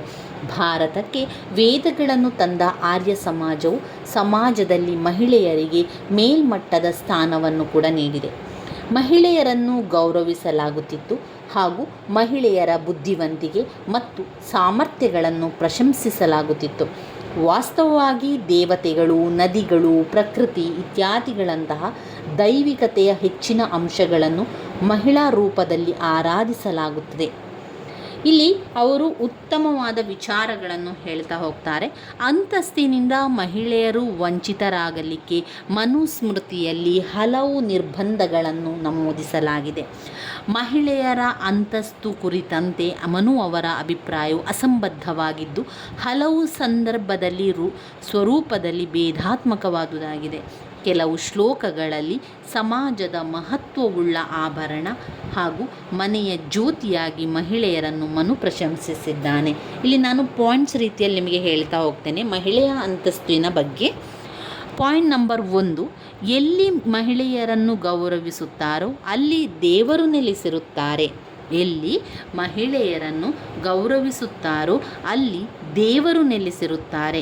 ಪಾಯಿಂಟ್ ನಂಬರ್ 2, ಮನೆಯ ಜ್ಯೋತಿಯಾಗಿ ಮಹಿಳೆಯರು ಮನೆಯ ಜ್ಯೋತಿ ಎಂದು ಮನು ಅವರು ಪ್ರಶಂಸಿಸಿದ್ದಾರೆ. 3ನೇ ಪಾಯಿಂಟ್, ಮಕ್ಕಳನ್ನು ಸಾಕುವ ಮಹಿಳೆಯ ಹೃದಯ ಕೋಮಲತೆಯನ್ನು ಮನು ಪ್ರಶಂಸಿಸಿದ್ದಾನೆ. ಮಕ್ಕಳನ್ನು ಸಾಕುವ ಮಹಿಳೆಯರ ಹೃದಯ ಕೋಮಲತೆಯನ್ನು ಮನು ಪ್ರಶಂಸಿಸಿದ್ದಾನೆ. 4, ಸಂಪತ್ತಿನ ದೇವತೆಯ ಸಂಕೇತವಾಗಿ ಮಹಿಳೆಯರನ್ನು ಪರಿಗಣಿಸಿದ್ದಾರೆ. ಸಂಪತ್ತಿನ ದೇವತೆಯಾಗಿ ಮಹಿಳೆಯನ್ನು ವರ್ಣಿಸಿದ್ದಾರೆ. 1, ಎಲ್ಲಿ ಮಹಿಳೆಗೆ ಗೌರವ ನೀಡಲಾಗುತ್ತದೋ ಅಲ್ಲಿ ದೇವರು ನೆಲೆಸಿದ್ದಾನೆ. 2, ಮಹಿಳೆಯು ಜ್ಯೋತಿಯಾಗಿ ಮನೆಯನ್ನು ಬೆಳಗುತ್ತಿದ್ದಾಳೆ ಅಥವಾ ಮನೆಯ ಜ್ಯೋತಿಯಾಗಿ ಮಹಿಳೆಯರನ್ನು ಮನು ಪ್ರಶಂಸಿಸಿದ್ದಾನೆ. ಕುಟುಂಬವನ್ನು ನೋಡಿಕೊಳ್ಳುವುದು, ಮಕ್ಕಳನ್ನು ಸಾಕುವ ಮಹಿಳೆಯರ ಹೃದಯ ಕೋಮಲತೆಯನ್ನು ವಿವರಿಸಿದ್ದಾರೆ. ಸಂಪತ್ತಿನ ದೇವತೆಯ ಸಂಕೇತವಾಗಿ ಮಹಿಳೆಯರನ್ನು ಅವರು ಪರಿಗಣಿಸಿದ್ದಾರೆ. ಎಲ್ಲಿ ಮಹಿಳೆಯರಿಗೆ ಗೌರವಿಸುತ್ತಾರೋ ಅಲ್ಲಿ ದೇವರು ನೆಲೆಸಿರುತ್ತಾರೆ ಎನ್ನುವಂಥದ್ದು ಪಾಯಿಂಟ್ ನಂಬರ್ 4ರಲ್ಲಿ ಆಯಿತು. ಇನ್ನು ಕೆಲವೊಂದು ವಿಚಾರಗಳು ಇವಿಷ್ಟು ಮನು ಅವರು ಮಹಿಳೆಯರ ಪರವಾಗಿ ಅವರು ಹೇಳ್ತಾ ಇರುವಂಥದ್ದು ಈ ಎಲ್ಲ ವಿಚಾರಗಳು. ಇನ್ನು ಕೆಲವೊಂದು ವಿಚಾರಗಳನ್ನು ಮಹಿಳೆಯ ವಿರೋಧವಾಗಿ ಹೇಳ್ತಾರೆ. ಮಹಿಳೆಯ ಪರವಾಗಿ 4 ಪಾಯಿಂಟ್ಸ್ಗಳನ್ನು ನೋಡ್ಕೊಂಡಿದ್ದೀರಿ. ಇನ್ನು ಮನು ಅವರು ಹೇಳುವಂಥದ್ದು ಮಹಿಳೆಯರ ವಿರೋಧವಾಗಿ ಹೇಳುವಂಥದ್ದು. ಅಂದರೆ ಇಲ್ಲಿ ಮನು ಅವರು ಹೇಳ್ತಾರೆ, ಕೆಲವು ಶ್ಲೋಕಗಳಲ್ಲಿ ಸ್ವಾತಂತ್ರ್ಯಕ್ಕೆ ಮಹಿಳೆಯರು ಅರ್ಹರಲ್ಲ ಎಂದು ಮನು ಹೇಳಿದ್ದಾನೆ. ಶ್ಲೋಕಗಳನ್ನು ಹೇಳುವುದು ಮಹಿಳೆಯರಿಗೆ ಅರ್ಹವಲ್ಲ ಅಂತ ಹೇಳಿದ್ದಾನೆ. ಪಾಯಿಂಟ್ ನಂಬರ್ 2, ಮಹಿಳೆಯರ ಮೇಲೆ ಹಲವು ನಿರ್ಬಂಧಗಳನ್ನು ಮನುಸ್ಮೃತಿ ಹಾಕಿದೆ. ಮಹಿಳೆಯರ ಮೇಲೆ ಹಲವು ನಿರ್ಬಂಧಗಳನ್ನು ಮನುಸ್ಮೃತಿ ಹಾಕಿದ್ದಾನೆ. ಮಹಿಳೆಯರನ್ನು ಸುಶಿಕ್ಷಿತರಾಗಿಸಲು, ಸ್ವತಂತ್ರವಾಗಿಸಲಿಕ್ಕೆ ಅವಕಾಶ ವಂಚಿಸಿದೆ. ಮನು ಅವರ ಅವಧಿಯಲ್ಲಿ ವೇದಗಳು ಅನುಮತಿಸಿದ್ದರೂ ಉಪನಯನ, ಪವಿತ್ರ ಜನಿವಾರ ಆಚರಣೆಯ ಹಕ್ಕಿನಿಂದ ಮಹಿಳೆಯರು ವಂಚಿತರಾದರು. ಹುಡುಗರಿಗೆ ಹಾಗೂ ಹುಡುಗಿಯರಿಗೆ ಸಾಮಾನ್ಯವಾದವುಗಳಾದ ಹಲವು ಇತರೆ ಆಚರಣೆಗಳು ಗಂಡು ಹುಡುಗನಿಗೆ ಮಾತ್ರವೇ ನಿರ್ಬಂಧಿಸಿ ಹೆಣ್ಣು ಮಗು ವೇದಗಳನ್ನು ಪಠಿಸಲು, ಸಂಸ್ಕೃತ ಕಲಿಯಲು ಅನುಮತಿ ನೀಡಿರಲಿಲ್ಲ. ವಿವಾಹ ಸಂಸ್ಕಾರಕ್ಕೆ ಹೆಣ್ಣು ಮಗುವಿಗೆ ಅನುಮತಿ ನೀಡಲಾಗಿತ್ತು. ಧಾರ್ಮಿಕ ಆಚರಣೆಗಳಲ್ಲಿ ಭಾಗವಹಿಸಲಿಕ್ಕೆ ಮಹಿಳೆಗೆ ಅನುಮತಿ ನೀಡಲಾಗಿತ್ತು. ಆದರೆ ಅದು ಪ್ರಧಾನ ಆಚರಣೆಗಳಲ್ಲಿ ಪತಿಯೊಡಗೂಡಿ ನಿಷ್ಕ್ರಿಯ ರೀತಿಯಲ್ಲಿ ಮಾತ್ರವೇ ನೆರವೇರಿಸಲಾಗುತ್ತಿತ್ತು. ಉಪವಾಸ ಕೈಗೊಳ್ಳುವಂಥ ಯಾವುದೇ ಇತರ ಆಚರಣೆಗಳನ್ನು ನೆರವೇರಿಸಲು ಪತಿಯ ಅನುಮತಿಯೊಂದಿಗೆ ಮಾತ್ರವೇ ಮಾಡಬಹುದಿತ್ತು. ವ್ರತ ಅಥವಾ ಒಂದು ಧಾರ್ಮಿಕ ಆಚರಣೆ ನೆರವೇರಿಸಲು ಮಹಿಳೆ ಪತಿಯ ಅನುಮತಿ ಪಡೆದಿದ್ದಾಗ್ಯೂ ಇಂತಹ ಸಂದರ್ಭದಲ್ಲಿ ನೀಡುವಂತಹ ಸಂತರ್ಪಣೆಯಲ್ಲಿ ಭಾಗವಹಿಸಬಾರದೆಂದು ಬ್ರಾಹ್ಮಣರಿಗೆ ಮನು ಅವರು ಉಪದೇಶಿಸಿದ್ದಾರೆ. ಯಜ್ಞ ಯಾಗಾದಿಗಳನ್ನು ನೆರವೇರಿಸಲಿಕ್ಕೆ ಮಹಿಳೆಗೆ ಹಕ್ಕು ಇರಲಿಲ್ಲ.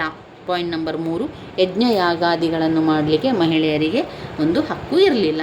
ಪಾಯಿಂಟ್ ನಂಬರ್ 4, ಮನು ಅವಲೋಕಿಸಿರುವಂತೆ ಮಹಿಳೆಯರು ಸಾಮಾನ್ಯವಾಗಿ ಬುದ್ಧಿವಂತಿಕೆಯಲ್ಲಿ ಪುರುಷರಿಗಿಂತ ಕೆಳಮಟ್ಟದವರಾಗಿರುತ್ತಾರೆ. ಮಹಿಳೆಯರು ಸಾಮಾನ್ಯವಾಗಿ ಬುದ್ಧಿವಂತಿಕೆಯಲ್ಲಿ ಪುರುಷರಿಗಿಂತ ಕೆಳಮಟ್ಟದವರಾಗಿರುತ್ತಾರೆ.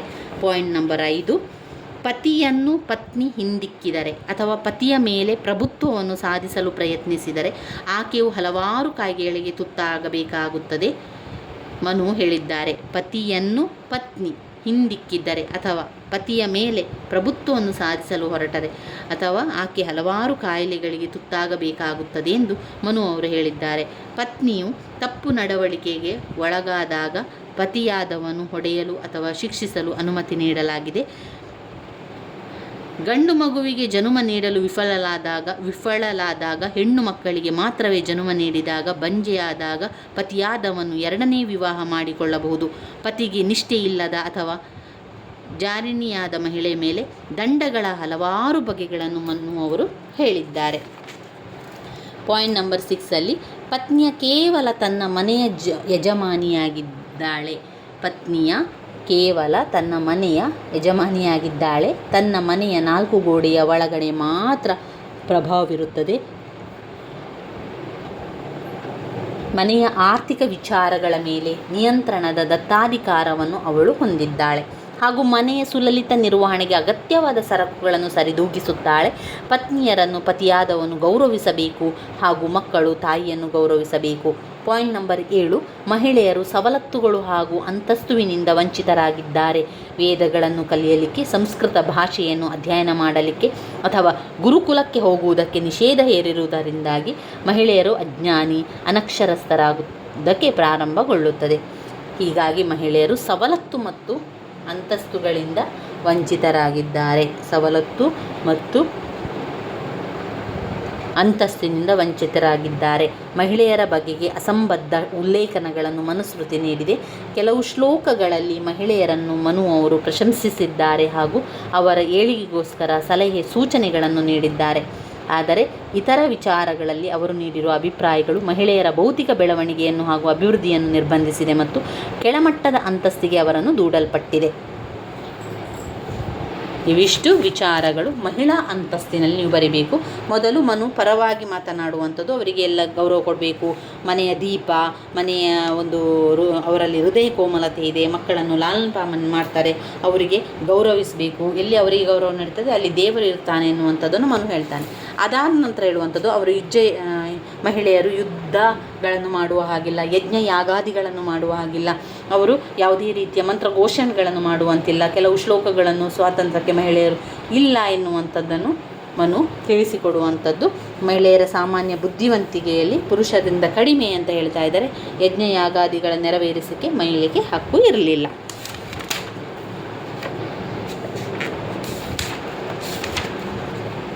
ಇನ್ನು ನಾವು ನೋಡುವಂಥ ಘಟಕ 21 ಕೌಟಿಲ್ಯ. ಇದರಿಂದ ಯಾವ ಪ್ರಶ್ನೆ ಬಂದಿದೆ ಕೌಟಿಲ್ಯನ ಬಗ್ಗೆ ಅಂತ ಕೇಳಿದರೆ ಇಲ್ಲಿ ಯಾವುದೇ ಪ್ರಶ್ನೆಗಳಿಲ್ಲ. ಇನ್ನು ಬರುವಂಥದ್ದು ಬಸವೇಶ್ವರರು. ಬಸವೇಶ್ವರರ ಬಗ್ಗೆ ಓದ್ಕೊಳ್ಬೇಕು, ತುಂಬಾ ಇಂಪಾರ್ಟೆಂಟ್ ಆಗಿರುವಂಥದ್ದು. ಮೊದಲಿಗೆ ಅವರ ಹಿನ್ನೆಲೆ ಅಂದರೆ ಅವರ ಜೀವನ ಬಗ್ಗೆ ಓದ್ಕೊಳ್ಳುವಂಥದ್ದು, ಬೌದ್ಧಿಕ ಹಿನ್ನೆಲೆಯ ಬಗ್ಗೆ ಕಲಿತುಕೊಳ್ಳುವ. ಅದಾದ ನಂತರ ಸ್ವಲ್ಪ ಕಲಿತು ಅದರ ಕಾಯಕದ ಪರಿಕಲ್ಪನೆಯ ಬಗ್ಗೆ ತಿಳ್ಕೊಳ್ಳುವ. ಕಾಯಕದ ಪರಿಕಲ್ಪನೆ,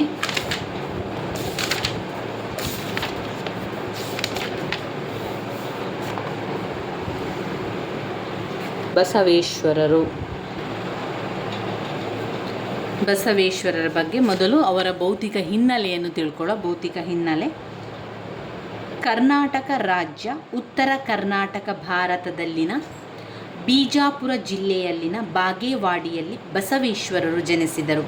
ಬಸವೇಶ್ವರವರ ತಾಯಿ ಬಂದಿರುವ ಸ್ಥಳವಾದ ಇಂಗ್ಲೇಶ್ವರ್ನಲ್ಲಿ ಅವರು ಜನಿಸಿದ್ದಾರೆ. ಶೈವ ಬ್ರಾಹ್ಮಣರಾದ ಮಾದರಸ ಹಾಗೂ ಅವರ ಪತ್ನಿ ಮದಲಾಂಬಿಕೆಗೆ ಇವರುಗಳಿಗೆ ಬಸವೇಶ್ವರರು ಜನ್ಮ ಪಡೆಯುತ್ತಾರೆ. ಮಾದರಸರವರು ಧರ್ಮಶ್ರದ್ಧೆ ಉಳ್ಳವರು ಹಾಗೂ ದಾನಿಯಾಗಿದ್ದರು. ಬಸವೇಶ್ವರರಿಗಿಂತ 12 ವರ್ಷಗಳಿಗಿಂತ ಹಿರಿಯರಾದ ಅಕ್ಕ ನಾಗಮ್ಮ ಎಂಬ ಹಿರಿಯ ಮಗಳಿದ್ದರು. ಬಸವಣ್ಣನವರಿಗೆ 4 ವರ್ಷವಿದ್ದಾಗ ಅವರಿಗಿಂತಲೂ 12 ವರ್ಷ ದೊಡ್ಡವರಾಗಿದ್ದ ಅಕ್ಕನನ್ನು ಚಿಕ್ಕ ಸೋದರ ಮಾವನಿಗೆ ವಿವಾಹ ಮಾಡಿಕೊಡಲಾಯಿತು. ಚಿಕ್ಕ ವಯಸ್ಸಿನಲ್ಲಿ ಬಸವೇಶ್ವರರು ಅರ್ಥರಹಿತವೆಂದು ಪರಿಗಣಿಸಿದ್ದ ಆಚರಣೆಗೆ ವಿರೋಧದ ಕಿಡಿಯನ್ನು ತೋರಿಸಿದ್ದರು. ಪವಿತ್ರ ಜನಿವಾರವನ್ನು ಅವರು ತೊಡುವ ವಯಸ್ಸಿನಲ್ಲಿ ಜನ್ಮದಾತರ ಜೊತೆ ಚರ್ಚಿಸಲಾಯಿತು. ಅವರು ಕಟುವಾಗಿ ಉಪನಯನ ಸಂಸ್ಕಾರವನ್ನು ವಿರೋಧಿಸಿದರು ಹಾಗೂ ಆಚರಣೆಗಳನ್ನು ಆಚರಿಸುವುದನ್ನು ತಿರಸ್ಕರಿಸಿದರು. 8 ವರ್ಷದವರಿದ್ದಾಗ ಉಪನಯನ ಸಂಸ್ಕಾರವನ್ನು ಮಾಡುವಂತೆ ಒತ್ತಾಯಿಸಿದಾಗ ಅವನು ಪವಿತ್ರ ಜನಿವಾರವನ್ನು ತೆಗೆದುಹಾಕಿ ಅದನ್ನು ಎಸೆದರು. ಅಲ್ಲಿಂದೀಚೆಗೆ ತಕ್ಷಣವೇ ಕೂಡಲ ಸಂಗಮಕ್ಕೆ ಹೋಗಿ ಗುರುಕುಲ ಶಾಲೆಯನ್ನು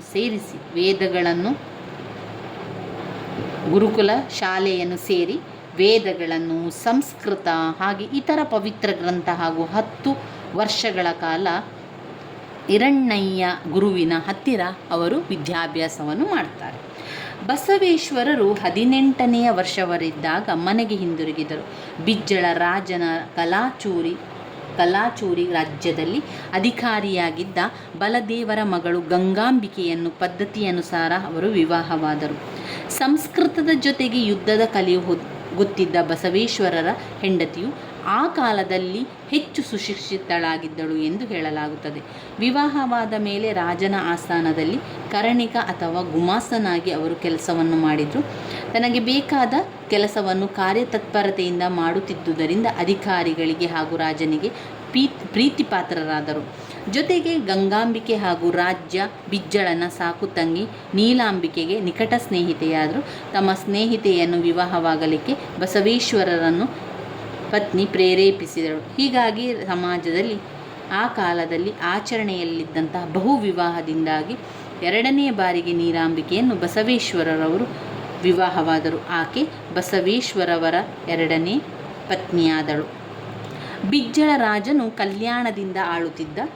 ಚಾಲುಕ್ಯ ದೊರೆ ತೈಲಪನ ಸಾಮಂತನಾಗಿದ್ದನು. ಚಾಲುಕ್ಯ ದೊರೆ ದುರ್ಬಲನಾಗಿದ್ದುದರಿಂದ ಅವರ ನಿಧನದ ನಂತರ ಬಿಜ್ಜಳ ರಾಜನು ರಾಜ್ಯವನ್ನು ತನ್ನ ವಶಕ್ಕೆ ತೆಗೆದುಕೊಂಡು ಆಡಳಿತ ನಡೆಸಲು ಪ್ರಾರಂಭಿಸಿದ. ರಾಜ್ಯದ ಸಾಮಾಜಿಕ ಹಾಗೂ ಕಾರ್ಯ ತತ್ಪರತೆಯುಳ್ಳ ಅಧಿಕಾರಿಯಾಗಿ ಬಸವೇಶ್ವರರು ಪ್ರಖ್ಯಾತಿಯಾಗಿ ಒಳ್ಳೆಯ ಹೆಸರನ್ನು ಕೂಡ ಗಳಿಸಿದರು. ನಂತರ ಬಸವೇಶ್ವರವರ ಅರ್ಪಣಾ ಮನೋಭಾವದ ಕೆಲಸದಿಂದ ತೃಪ್ತಿಗೊಂಡ ರಾಜನು ತನ್ನ ಪ್ರಧಾನ ಮಂತ್ರಿಯಾಗಿ ಅವರನ್ನು ನೇಮಕವನ್ನು ಮಾಡಿದರು.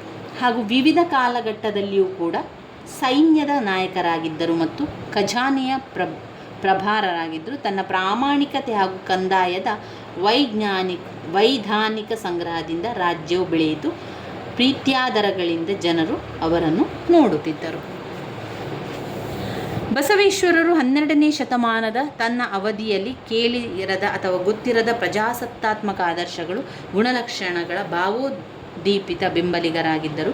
ಜಾತಿ ವ್ಯವಸ್ಥೆಯ ವಿರೋಧಿಯಾಗಿದ್ದರು ಹಾಗೂ ಸಾಮಾಜಿಕ ಆರ್ಥಿಕ ಸಮಾನತೆಯ ಸಮರ್ಥಕರಾಗಿದ್ದರು. ತಮ್ಮ ಧಾರ್ಮಿಕ ದಾರ್ಶನಿಕತೆ ಮತ್ತು ಸಾಮಾಜಿಕ ಚಿಂತನೆಯನ್ನು ಮುನ್ನಡೆಸಲು ಅವರ ಕಾಲದಲ್ಲಿ ಬಹಳ ಮುಂದಿದ್ದರು. ವಾಸ್ತವವಾಗಿ ಅವರು ಮಹಾ ಸಾಮಾಜಿಕ ಮಾನವತಾವಾದಿಯಾಗಿದ್ದರು. ಒಂದು ಮೌನ ಕ್ರಾಂತಿ ತರುವುದು ಜೀವನದಲ್ಲಿನ ಅವರ ಪ್ರಧಾನ ಆದರ್ಶವಾಗಿತ್ತು ಹಾಗೂ ಜಾತಿ ಆಧಾರಿತ ಶಸ್ತ್ರಾಂಧತೆಯ ಮುಕ್ತವಾದ ಒಂದು ಜಾತಿರಹಿತ ಸಮಾಜವನ್ನು ತರುವುದು, ಸಮಾಜ ವಿಭಜಿಸುವ ಅರ್ಥರಹಿತ ಆಚರಣೆಗಳನ್ನು ತೊಡೆದು ಹಾಕುವುದು, ಯಾವುದೇ ಜಾತಿ ಲಿಂಗ ಕಸುಬಿನವರಾಗಿರಲಿ ಅವರಾಗಿಯೇ ಬೆಳೆಯಲಿಕ್ಕೆ ಅವಕಾಶ ಮತ್ತು ಗೌರವದಿಂದ ಬದುಕುವ ಜೀವನವನ್ನು ಎಲ್ಲರಿಗೆ ಕೊಡಬೇಕು ಎನ್ನುವಂಥದ್ದು ಮುಖ್ಯವಾಗಿರ್ತದೆ. ಇನ್ನು ಬಸವಣ್ಣನವರ ಕಾಯಕದ ಪರಿಕಲ್ಪನೆಯ ಬಗ್ಗೆ ನೋಡಿದಾಗ ಅವರು ಕಾಯಕವನ್ನು ಮಾಡಿ ಕಾಯಕದಿಂದಲೇ ಶಿವನು ನಮಗೆ ಒಲಿಯುತ್ತಾನೆ ಅಂತ ಹೇಳ್ತಾರೆ. ಪ್ರಾಮಾಣಿಕತೆ ಮತ್ತು ಪರಿಶ್ರಮ, ಪ್ರಾಮಾಣಿಕತೆ ಮತ್ತು ಪರಿಶ್ರಮಶೀಲ ದುಡಿಮೆಗಳ ಮೇಲೆ ಬಸವೇಶ್ವರರು ಹೆಚ್ಚಿನ ಒತ್ತನ್ನು ನೀಡಿದ್ದಾರೆ. ಪ್ರಾಮಾಣಿಕತೆ ಬೇಕು. ಒಂದು ಕೆಲಸವನ್ನು ಮಾಡುವಾಗ ನಾವು ಪ್ರಾಮಾಣಿಕತೆಯಿಂದ ಒಳ್ಳೆಯ ಪರಿಶ್ರಮದಿಂದ ನಾವು ಮಾಡಬೇಕಲ್ವಾ. ಪ್ರಾಮಾಣಿಕತೆ ಮತ್ತು ಪರಿಶ್ರಮವನ್ನು ಅವರು ಹೇಳ್ತಾರೆ. ಇಲ್ಲಿ ಬಸವಣ್ಣನವರು ಕಾಯಕ ತತ್ವ ಅಥವಾ ದೈಹಿಕ ತತ್ವ ಎಂದು ಕರೆದಿದ್ದಾರೆ. ದೈಹಿಕ ಶ್ರಮ, ಕಾಯಕದ ತತ್ವ ಮತ್ತು ದೈಹಿಕ ಶ್ರಮ ಅಂತ ಕರೆದಿದ್ದಾರೆ. ಹಾಗಾಗಿ ಕಾಯಕವೇ ಕೈಲಾಸ, ದುಡಿಮೆಯೇ ಸ್ವರ್ಗ ಎಂದು ಹೇಳ್ತಾರೆ. ಕಾಯಕವೇ ಕೈಲಾಸ, ದುಡಿಮೆಯೇ ಸ್ವರ್ಗ ಅಥವಾ ಕಠಿಣ ದುಡಿಮೆಯ ಮೂಲಕ ಸ್ವರ್ಗವನ್ನು ಕಂಡುಕೊಳ್ಳುವುದು ಎಂಬುದಾಗಿತ್ತು. ಕನ್ನಡ ಭಾಷೆಯಲ್ಲಿ ಅದನ್ನು ಅವರು ಬರೆದಿದ್ದಾರೆ. ಬಹಳ ಕಾಲದ ನಂತರ ರವೀಂದ್ರನಾಥ ಠಾಗೂರ್ ಅವರು ದುಡಿಮೆಯೇ ಆರಾಧನೆ ಎಂಬ ಪದವನ್ನು ಬಳಸಿದ್ದು ಇದು ಕಾಯಕದ ಅರ್ಥಕ್ಕೆ ಬಹಳ ಹತ್ತಿರ ಬರುತ್ತದೆ. ಒಟ್ಟಾರೆ ಜಾತಿ ವ್ಯವಸ್ಥೆಯ ವಿರುದ್ಧವನ್ನು ಮಾಡುವಂಥದ್ದು, ಜಾತಿ ವ್ಯವಸ್ಥೆಯನ್ನು ವಿರುದ್ಧ ಮಾಡುವಂಥದ್ದು ಕಠಿಣ ಹಾಗೂ ಪರಿಶ್ರಮಶೀಲ ದುಡಿಮೆ ಮಾಡಬೇಕು. ಸ್ವನಿರಾಕರಣೆ, ಪ್ರತಿಫಲಾಪೇಕ್ಷೆ ಇಲ್ಲದ ದುಡಿಮೆ, ದಾನ ಧರ್ಮದಲ್ಲಿ ನಂಬಿಕೆ, ಸಮಾಜಮುಖಿ ಸೇವೆಗಳ ಮೇಲೆ ಕಾಯಕ ನಿಂತಿದೆ. ಅನುಭವ ಮಂಟಪವನ್ನು ಮಾಡಿದರು ಬಸವಣ್ಣನವರು. ಅನುಭವ ಮಂಟಪವನ್ನು ಮಾಡಿ ಅನುಯಾಯಿಗಳಿಗೆ ಧರ್ಮದ ಪ್ರಚಾರವನ್ನು ಮಾಡ್ತಾರೆ. ಒಂದು ದೇವಸ್ಥಾನವಾಗಿ ಮಾನವ ಶರೀರವನ್ನು, ದೇಹವೇ ದೇಗುಲ ಅಂತ ಹೇಳ್ತಾರೆ, ಒಂದು ದೇವಸ್ಥಾನವಾಗಿ ಮಾನವನ ಶರೀರ ಅಂತ ಹೇಳುವಂಥದ್ದು ಅಲ್ಲಿ ಆಧ್ಯಾತ್ಮಿಕತೆಯನ್ನು ಒಳಗೊಳ್ಳುವ ಬಗೆಯನ್ನು ಶರಣರು ಬೋಧಿಸಿದ್ದಾರೆ. ಯಾವುದೆಲ್ಲ ಕಠಿಣ ಹಾಗೂ ಪರಿಶ್ರಮಶೀಲವಾದ ದುಡಿಮೆ, ಸ್ವನಿರಾಕರಣೆ, ಪ್ರತಿಫಲಾಪೇಕ್ಷಿತ ಇಲ್ಲದ ದುಡಿಮೆ, ದಾನ ಧರ್ಮದಲ್ಲಿ ನಂಬಿಕೆ ಹಾಗೂ ಸಮಾಜಮುಖಿ ಸೇವೆಗಳ ಕಾಯಕ ಕೂಡ ನಿಂತಿದೆ.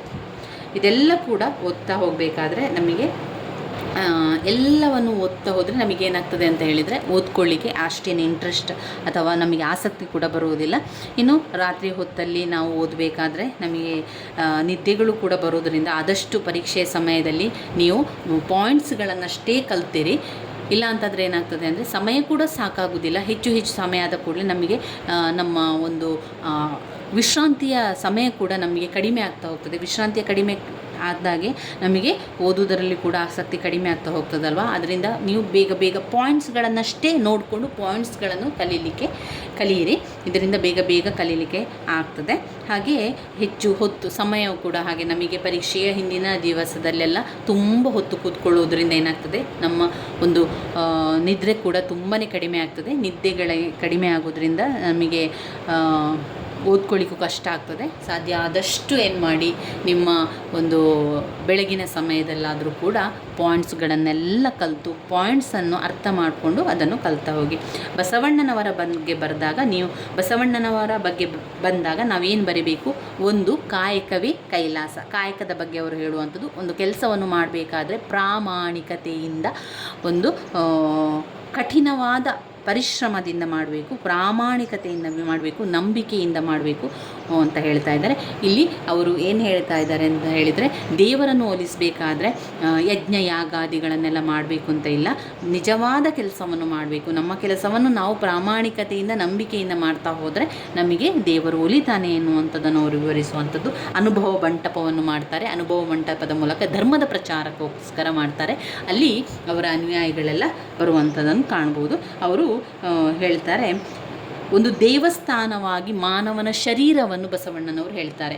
ನನ್ನ ಶರೀರವೇ ಒಂದು ದೇವಸ್ಥಾನ, ಶಿರವೇ ಕಲಶ ಎನ್ನುವಂಥ ರೀತಿಯಲ್ಲಿ ಅವರು ಹೇಳ್ತಾರೆ. ಕಾಲೇ ಕಂಬ ಎನ್ನುವ ಹೇಳ್ತಾರೆ. ಹಾಗೆ ಬಸವಣ್ಣನವರು ಹೇಳ್ತಾರೆ, ಕಳಬೇಡ, ಕೊಲಬೇಡ, ಹುಸಿಯ ನುಡಿಯಲು ಬೇಡ, ಅನ್ಯರಿಗೆ ಅಸಹ್ಯ ಪಡಬೇಡ ಅಂತ ಕೆಲವೊಂದು ವಿಚಾರಗಳನ್ನು ಕೂಡ ಅವರು ಹೇಳುವಂಥದ್ದು. ದುಡಿಮೆ ಮಾಡಿವಿ, ನೀವು ಪ್ರತಿಯೊಬ್ಬರೂ ಕೂಡ ಕೆಲಸ ಮಾಡಬೇಕು, ಪ್ರಾಮಾಣಿಕತೆಯಿಂದ ಮಾಡಬೇಕು, ಮೋಸ ಅನ್ಯಾಯದಿಂದ ಮಾಡಬೇಡಿ, ಪ್ರಾಮಾಣಿಕತೆಯಿಂದ ಮಾಡಿ, ಪ್ರಾಮಾಣಿಕ ವ್ಯಕ್ತಿಯಾಗಿ ದುಡಿಮೆ ಮಾಡಿ, ಪ್ರಾಮಾಣಿಕ ವ್ಯಕ್ತಿಯಾಗಿ ದುರಾಸೆ ಮಾಡಬೇಡಿ, ಮೂಢನಂಬಿಕೆಗಳನ್ನೆಲ್ಲ ಅವರು ತೊಡೆದು ಹಾಕ್ತಾರೆ. ಮಹಿಳೆಯರಿಗೂ ಕೂಡ ಸ್ಥಾನಮಾನ ಕೊಡ್ತಾರೆ. ದುಡಿಮೆಗೆ ಜಾತಿ ಆಧಾರಿತವಲ್ಲ ಅಂತ ಹೇಳ್ತಾರೆ. ನೀತಿ, ಶ್ರಮದ ಗೌರವ, ಪ್ರಾಮಾಣಿಕತೆಗಳನ್ನು ಅವರು ಬೋಧಿಸ್ತಾರೆ. ಮೂಢನಂಬಿಕೆಗಳ ಅನುಸರಣೆ ಮಾಡುವುದರಿಂದ ಅವರು ಅದನ್ನು ಮೂಢನಂಬಿಕೆಯನ್ನು ಅನುಸರಣೆ ಮಾಡುವುದರಿಂದ ವ್ಯಕ್ತಿ ಮೋಕ್ಷವನ್ನು ಗಳಿಸಲಾರ ಎಂಬುದಾಗಿ ಅವರು ಹೇಳ್ತಾರೆ. ಎಲ್ಲರಿಗೂ ಸಮಾನತೆಯನ್ನು ಕೊಡಬೇಕು, ಸ್ಥಾನಮಾನವನ್ನು ಕೊಡಬೇಕು ಎನ್ನುವುದರ ಬಗ್ಗೆ ಹೇಳ್ತಾರೆ. ಇನ್ನು ಸಾಮಾಜಿಕ ಸಮಾನತೆ, ಮಹಿಳೆಯರ ಅಂತಸ್ತಿನ ಸಾಮಾಜಿಕ ಸಮಾನತೆ, ಅವರು ಮಹಿಳೆಯರ ಸಮಾನತೆಗಾಗಿ ಹೋರಾಟವನ್ನು ಮಾಡ್ತಾರೆ ಬಸವಣ್ಣನವರು. ಮಹಿಳೆಯರ ಸಬಲೀಕರಣಕ್ಕಾಗಿ ವೀರಶೈವ ಧರ್ಮದ ಮೂಲಕ ಬಸವೇಶ್ವರರು ಮಾಡಿದಂಥ ಪ್ರಯತ್ನಗಳು ಅಂದರೆ ಧಾರ್ಮಿಕ ಸಮಾನತೆ, ಮಹಿಳೆಯರಿಗೆ ಧಾರ್ಮಿಕವಾಗಿ ಸಮಾನತೆಯನ್ನು ಕೊಡಬೇಕು. ಎಲ್ಲ ಧಾರ್ಮಿಕ ವಿಚಾರದಲ್ಲಿ ಅವರಿಗೆ ಸಮಾನತೆಯನ್ನು ಕೊಡಬೇಕು. ಚಿಂತನೆಯ ಸ್ವಾತಂತ್ರ್ಯ, ಮಹಿಳೆಯರಿಗೂ ಕೊಡುವ ಚಿಂತೆ ಮಾಡುವ ಸ್ವಾತಂತ್ರ್ಯವನ್ನು, ಆಲೋಚನೆ ಮಾಡುವಂಥ ಸ್ವಾತಂತ್ರ್ಯವನ್ನು ಕೊಡಬೇಕು. ಚಿಂತನೆಯ ಸ್ವಾತಂತ್ರ್ಯ. ವಿವಾಹ, ಮಹಿಳೆಯರಿಗೂ ಕೂಡ ವಿವಾಹವಾಗಲು ಅವರ ಒಂದು ಆಯ್ಕೆಗೆ ನಾವು ಗೌರವ ಕೊಡಬೇಕು. ಜಂಗಮರು, ಶೀಲವಂತರು, ಬಣಜಿಗರು, ವಣಿಗಳು, ಮಣಿಗಳು, ತೆಲಿಗಳು, ಈ ರೀತಿ ಉಪಪಂಗಡಗಳು, ಸಮೂಹಗಳ ನಡುವೆ ವೀರಶೈವ ಸಮುದಾಯದಲ್ಲಿ ಒಳವಿವಾಹಗಳು ಕೂಡ ನಡೆಯುತ್ತದೆ. ಜಾತೀಯತೆ, ಬ್ರಾಹ್ಮಣತ್ವಗಳೆರಡನ್ನು ತಾತ್ಸಾರದಿಂದ ನೋಡಲಾಗಿದೆ. ಇದು ಮುಂದುವರೆದಿದೆ ಅಂತ ಅವರು ವಿವರಿಸ್ತಾ ಇದ್ದಾರೆ. ಆಯ್ಕೆ ಮಾಡಲಿಕ್ಕೆ ಅವರಿಗೆ ಸ್ವಾತಂತ್ರ್ಯವನ್ನು ಕೊಡುವಂಥದ್ದು. ವಿಧವೆಯ ಪುನರ್ವಿವಾಹಕ್ಕೆ ಅವಕಾಶ, ವಿಧವೆಯರ ಪುನರ್ವಿವಾಹಕ್ಕೆ ಅವಕಾಶ. ಬಸವಣ್ಣನವರು ಮಹಿಳೆಯರಿಗೆ ಯಾವುದೆಲ್ಲ ಸಮಾನತೆಯನ್ನು ಕೊಡ್ತಾರೆ ಅಂದರೆ ಧಾರ್ಮಿಕ ಸಮಾನತೆ, ಚಿಂತನೆಯ ಸ್ವಾತಂತ್ರ್ಯ, ವಿವಾಹ, ವಿಧವೆಯರ ಪುನರ್ವಿವಾಹ, ಶಿಕ್ಷಣದ ಹಕ್ಕು. ಪ್ರತಿಯೊಬ್ಬರ ಮಹಿಳೆಯು ಕೂಡ ಶಿಕ್ಷಣವನ್ನು ಪಡಿಬೇಕು, ಆಸ್ತಿ ಹಕ್ಕನ್ನು ಪಡಿಬೇಕು. ಎಲ್ಲ ರೀತಿಯ ಶಿಕ್ಷಣವನ್ನು ಪಡೆಯುವುದರ ಮೂಲಕ ಮಾನವ ವ್ಯಕ್ತಿತ್ವದ ಬೆಳವಣಿಗೆಯು ಮಕ್ಕಳ ಪಾಲನೆ ಪೋಷಣೆ ಮಾತ್ರವಲ್ಲದೆ ಶಿಕ್ಷಣದ ಮೂಲಕ ಜ್ಞಾನದ ಗಳಿಕೆಯೂ ಕೂಡ ಸೇರಿದೆ. ಭಾರತದ ಮಹಿಳೆಯರಿಗೆ ಶತಮಾನದಿಂದಲೂ ಶಿಕ್ಷಣವನ್ನು ಪಡೆಯುವಂಥ ಹಕ್ಕನ್ನು ನಿರಾಕರಿಸಲಾಗಿದೆ. ಪರಿಣಾಮವಾಗಿ ಮಹಿಳೆಯರು ಹಿಂದುಳಿದವರಾಗಿ, ಸಂಕುಚಿತ ಮನೋಭಾವದವರಾಗಿ ಹಾಗೂ ಮೂಢನಂಬಿಕೆಗಳಲ್ಲಿ ನಂಬಿಕೆ ಉಳ್ಳವರಾಗಿ ಉಳಿದುಕೊಂಡರು. ಜೊತೆಗೆ ಶಿಕ್ಷಣದ ಕೊರತೆಯಿಂದಾಗಿ ಅನಕ್ಷರಸ್ಥರು, ಸುಶಿಕ್ಷಿತರಲ್ಲದ ಮಹಿಳೆಯರು ಯಾವುದೇ ವೃತ್ತಿಗೆ ಅರ್ಹರಾಗದೇ ಇರುವುದರಿಂದ ಆರ್ಥಿಕವಾಗಿ ಸ್ವಾವಲಂಬನೆ ಹೊಂದಲಿಕ್ಕೆ ಅವಕಾಶವನ್ನು ಅವರಿಗೆ ಪುನಃ ನಿರಾಕರಿಸಲಾಯಿತು. ಶಿಕ್ಷಣದ ಹಕ್ಕು. ಇನ್ನು ಬರುವಂಥ ಮುಖ್ಯವಾದಂಥ ವಿಚಾರ ಮೋಹನ್ ದಾಸ್ ಕರಮಚಂದ ಗಾಂಧೀಜಿಯವರು.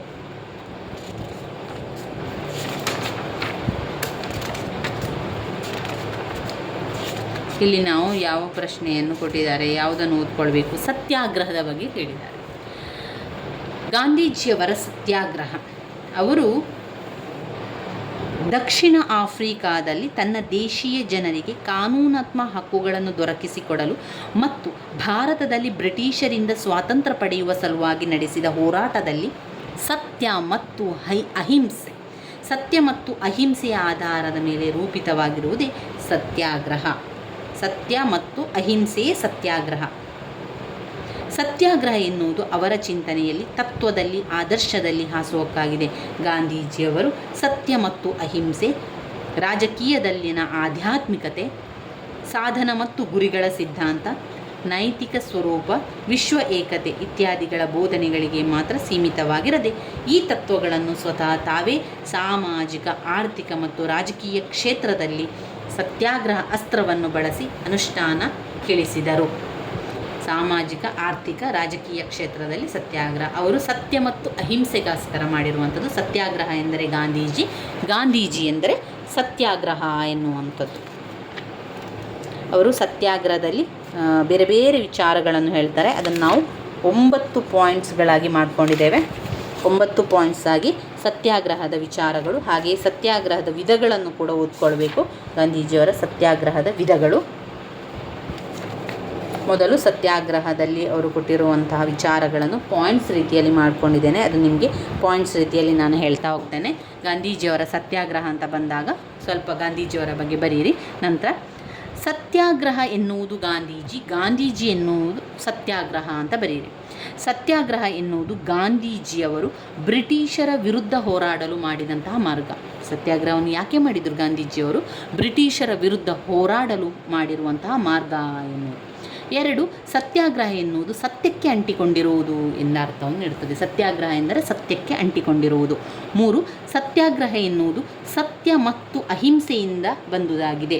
ಸತ್ಯಾಗ್ರಹ ಎನ್ನುವುದು ಸತ್ಯ ಮತ್ತು ಅಹಿಂಸೆಯಿಂದ ಬಂದುದಾಗಿದೆ.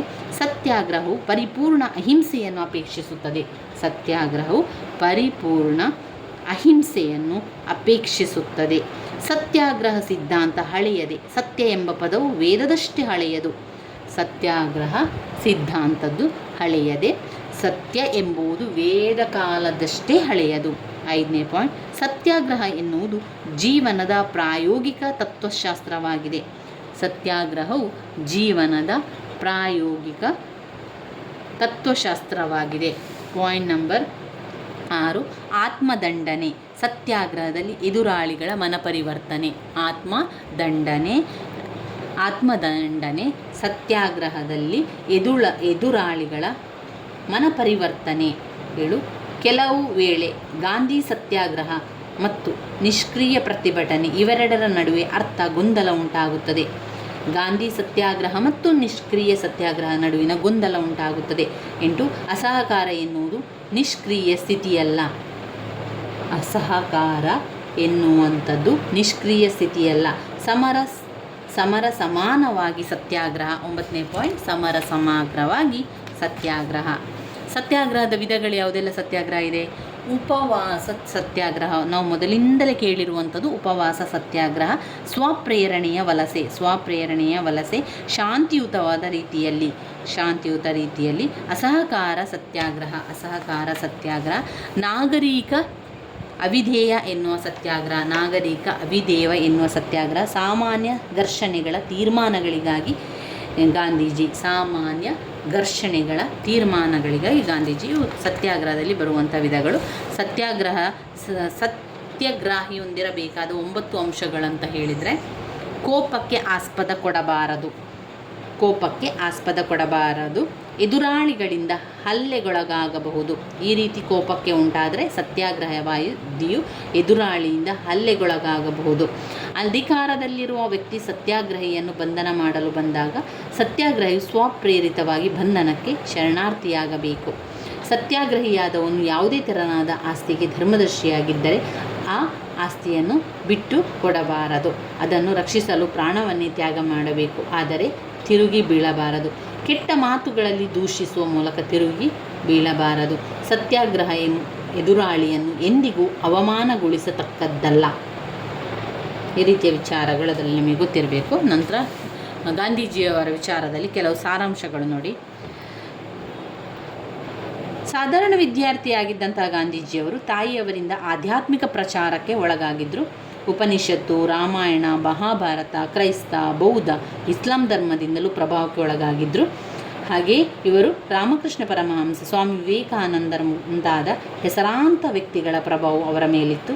ಇವರ ಸರ್ವೋದಯ ತತ್ವವು ಇಂದಿನ ಹಲವಾರು ಪ್ರಸ್ತುತ ಸಮಸ್ಯೆಗಳಿಗೆ ನಿವಾರಕವಾಗಬಲ್ಲುದಾಗಿದೆ. ಸತ್ಯ ಮತ್ತು ಅಹಿಂಸೆ ಪರಿಕಲ್ಪನೆಗಳು ಒಂದೇ ನಾಣ್ಯದ ಎರಡು ಮುಖಗಳಿದ್ದಂತೆ ಎಂದು ತಿಳಿದು ಗಾಂಧೀಜಿಯವರು ಅಹಿಂಸಾ ಮಾರ್ಗದ ಮೂಲಕ ಸತ್ಯ ಎಂಬ ಗುರಿಯನ್ನು ಸಾಧಿಸಲು ಸಾಧ್ಯ ಎಂಬುದನ್ನು ತೋರಿಸಿಕೊಟ್ಟಿದ್ದಾರೆ. ಸತ್ಯಾಗ್ರಹದ ಮೂಲಕ ಗಾಂಧೀಜಿ ಅತ್ಯದ್ಭುತ ಯಶಸ್ಸನ್ನು ಗಳಿಸಿದರು. ಇದು ಅವರಿಗೆ ಜಾಗತಿಕ ಇತಿಹಾಸದಲ್ಲಿ ಅತ್ಯುನ್ನತ ಸ್ಥಾನವನ್ನು ಕಲ್ಪಿಸಿಕೊಟ್ಟಿತು. ಇಂದು ಜಗತ್ತಿನಾದ್ಯಂತ ಸತ್ಯಾಗ್ರಹವೆಂದರೆ ಗಾಂಧೀಜಿ ಎಂದರೆ ಸತ್ಯಾಗ್ರಹ ಎಂದು ಪ್ರಚಲಿತವಾಗಿದೆ. ಇನ್ನು ಬರುವಂಥ ವಿಚಾರ ಡಾಕ್ಟರ್ BR ಅಂಬೇಡ್ಕರ್ ಅವರ ಬಗ್ಗೆ. ಅವರು ಮುಖ್ಯವಾಗಿ ಸಾಮಾಜಿಕ ವ್ಯವಸ್ಥೆಯ ಬಗ್ಗೆ ಹೇಳಿದ್ದಾರೆ. ಸಾಮಾಜಿಕ ವ್ಯವಸ್ಥೆ, ಸಾಮಾಜಿಕ ಚಳುವಳಿಗಳು. ಒಂದು ಜಾತಿ ಮತ್ತು ಅಸ್ಪೃಶ್ಯತೆಗೋಸ್ಕರ ಚಳುವಳಿಯನ್ನು ಮಾಡ್ತಾರೆ. ಜಾತಿ ಮತ್ತು ಅಸ್ಪೃಶ್ಯತೆ. ಮಹಿಳೆಯರ ಕುರಿತು ಅಭಿಪ್ರಾಯ. ಗ್ರಾಮಾಭಿವೃದ್ಧಿಯನ್ನು ಮಾಡ್ತಾರೆ. ಗ್ರಾಮಾಭಿವೃದ್ಧಿ ಒಂದು ಜಾತಿ ಮತ್ತು ಅಸ್ಪೃಶ್ಯತೆಯ ವಿರುದ್ಧ ಹೋರಾಟವನ್ನು ಮಾಡುವಂಥದ್ದು.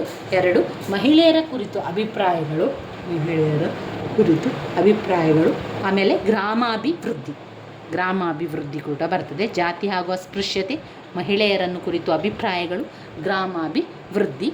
ಡಾಕ್ಟರ್ BR ಅಂಬೇಡ್ಕರ್ ಅವರ ವಿಚಾರದಲ್ಲಿ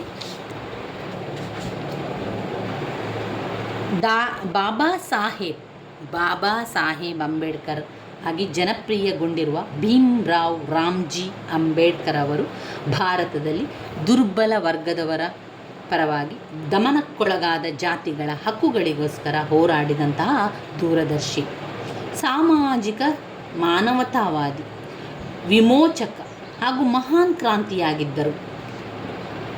ಅಂಬೇಡ್ಕರ್ ಅವರು ಏನೆಲ್ಲಾಗಿದ್ದರು? ಅವರು ಭಾರತೀಯ ಸಂವಿಧಾನದ ಶಿಲ್ಪಿ, ಸಾಮಾಜಿಕ ಮಾನವತಾವಾದಿ, ವಿಮೋಚಕ ಹಾಗೂ ಮಹಾನ್ ಕ್ರಾಂತಿಕಾರಿ, ಭಾರತೀಯ ಸಂವಿಧಾನದ ಶಿಲ್ಪಿ, ಚಿಂತಕರಾಗಿ, ಬರಹಗಾರರಾಗಿ, ರಾಜಕೀಯ ಸಂಘಟನಾಗಾರರಾಗಿ, ಮಹಿಳಾವಾದಿಯಾಗಿ, ಸಮಾಜದ ದುರ್ಬಲ ವರ್ಗಗಳ ವಿಮೋಚಕರಾಗಿ ಡಾಕ್ಟರ್ ಅಂಬೇಡ್ಕರ್ ಅವರು ಹಲವಾರು ಬಗೆಯ ಕೊಡುಗೆಗಳನ್ನು ನೀಡಿದ್ದಾರೆ. ದಲಿತರಿಗೆ ಒಟ್ಟಾರೆ ಅವರ ನಿರಾಕರಣೆ ಮಾಡುವ ಜಾತಿ ಪದ್ಧತಿಯನ್ನು ಕಟುವಾಗಿ ವಿರೋಧಿಸಿದ್ದಾರೆ.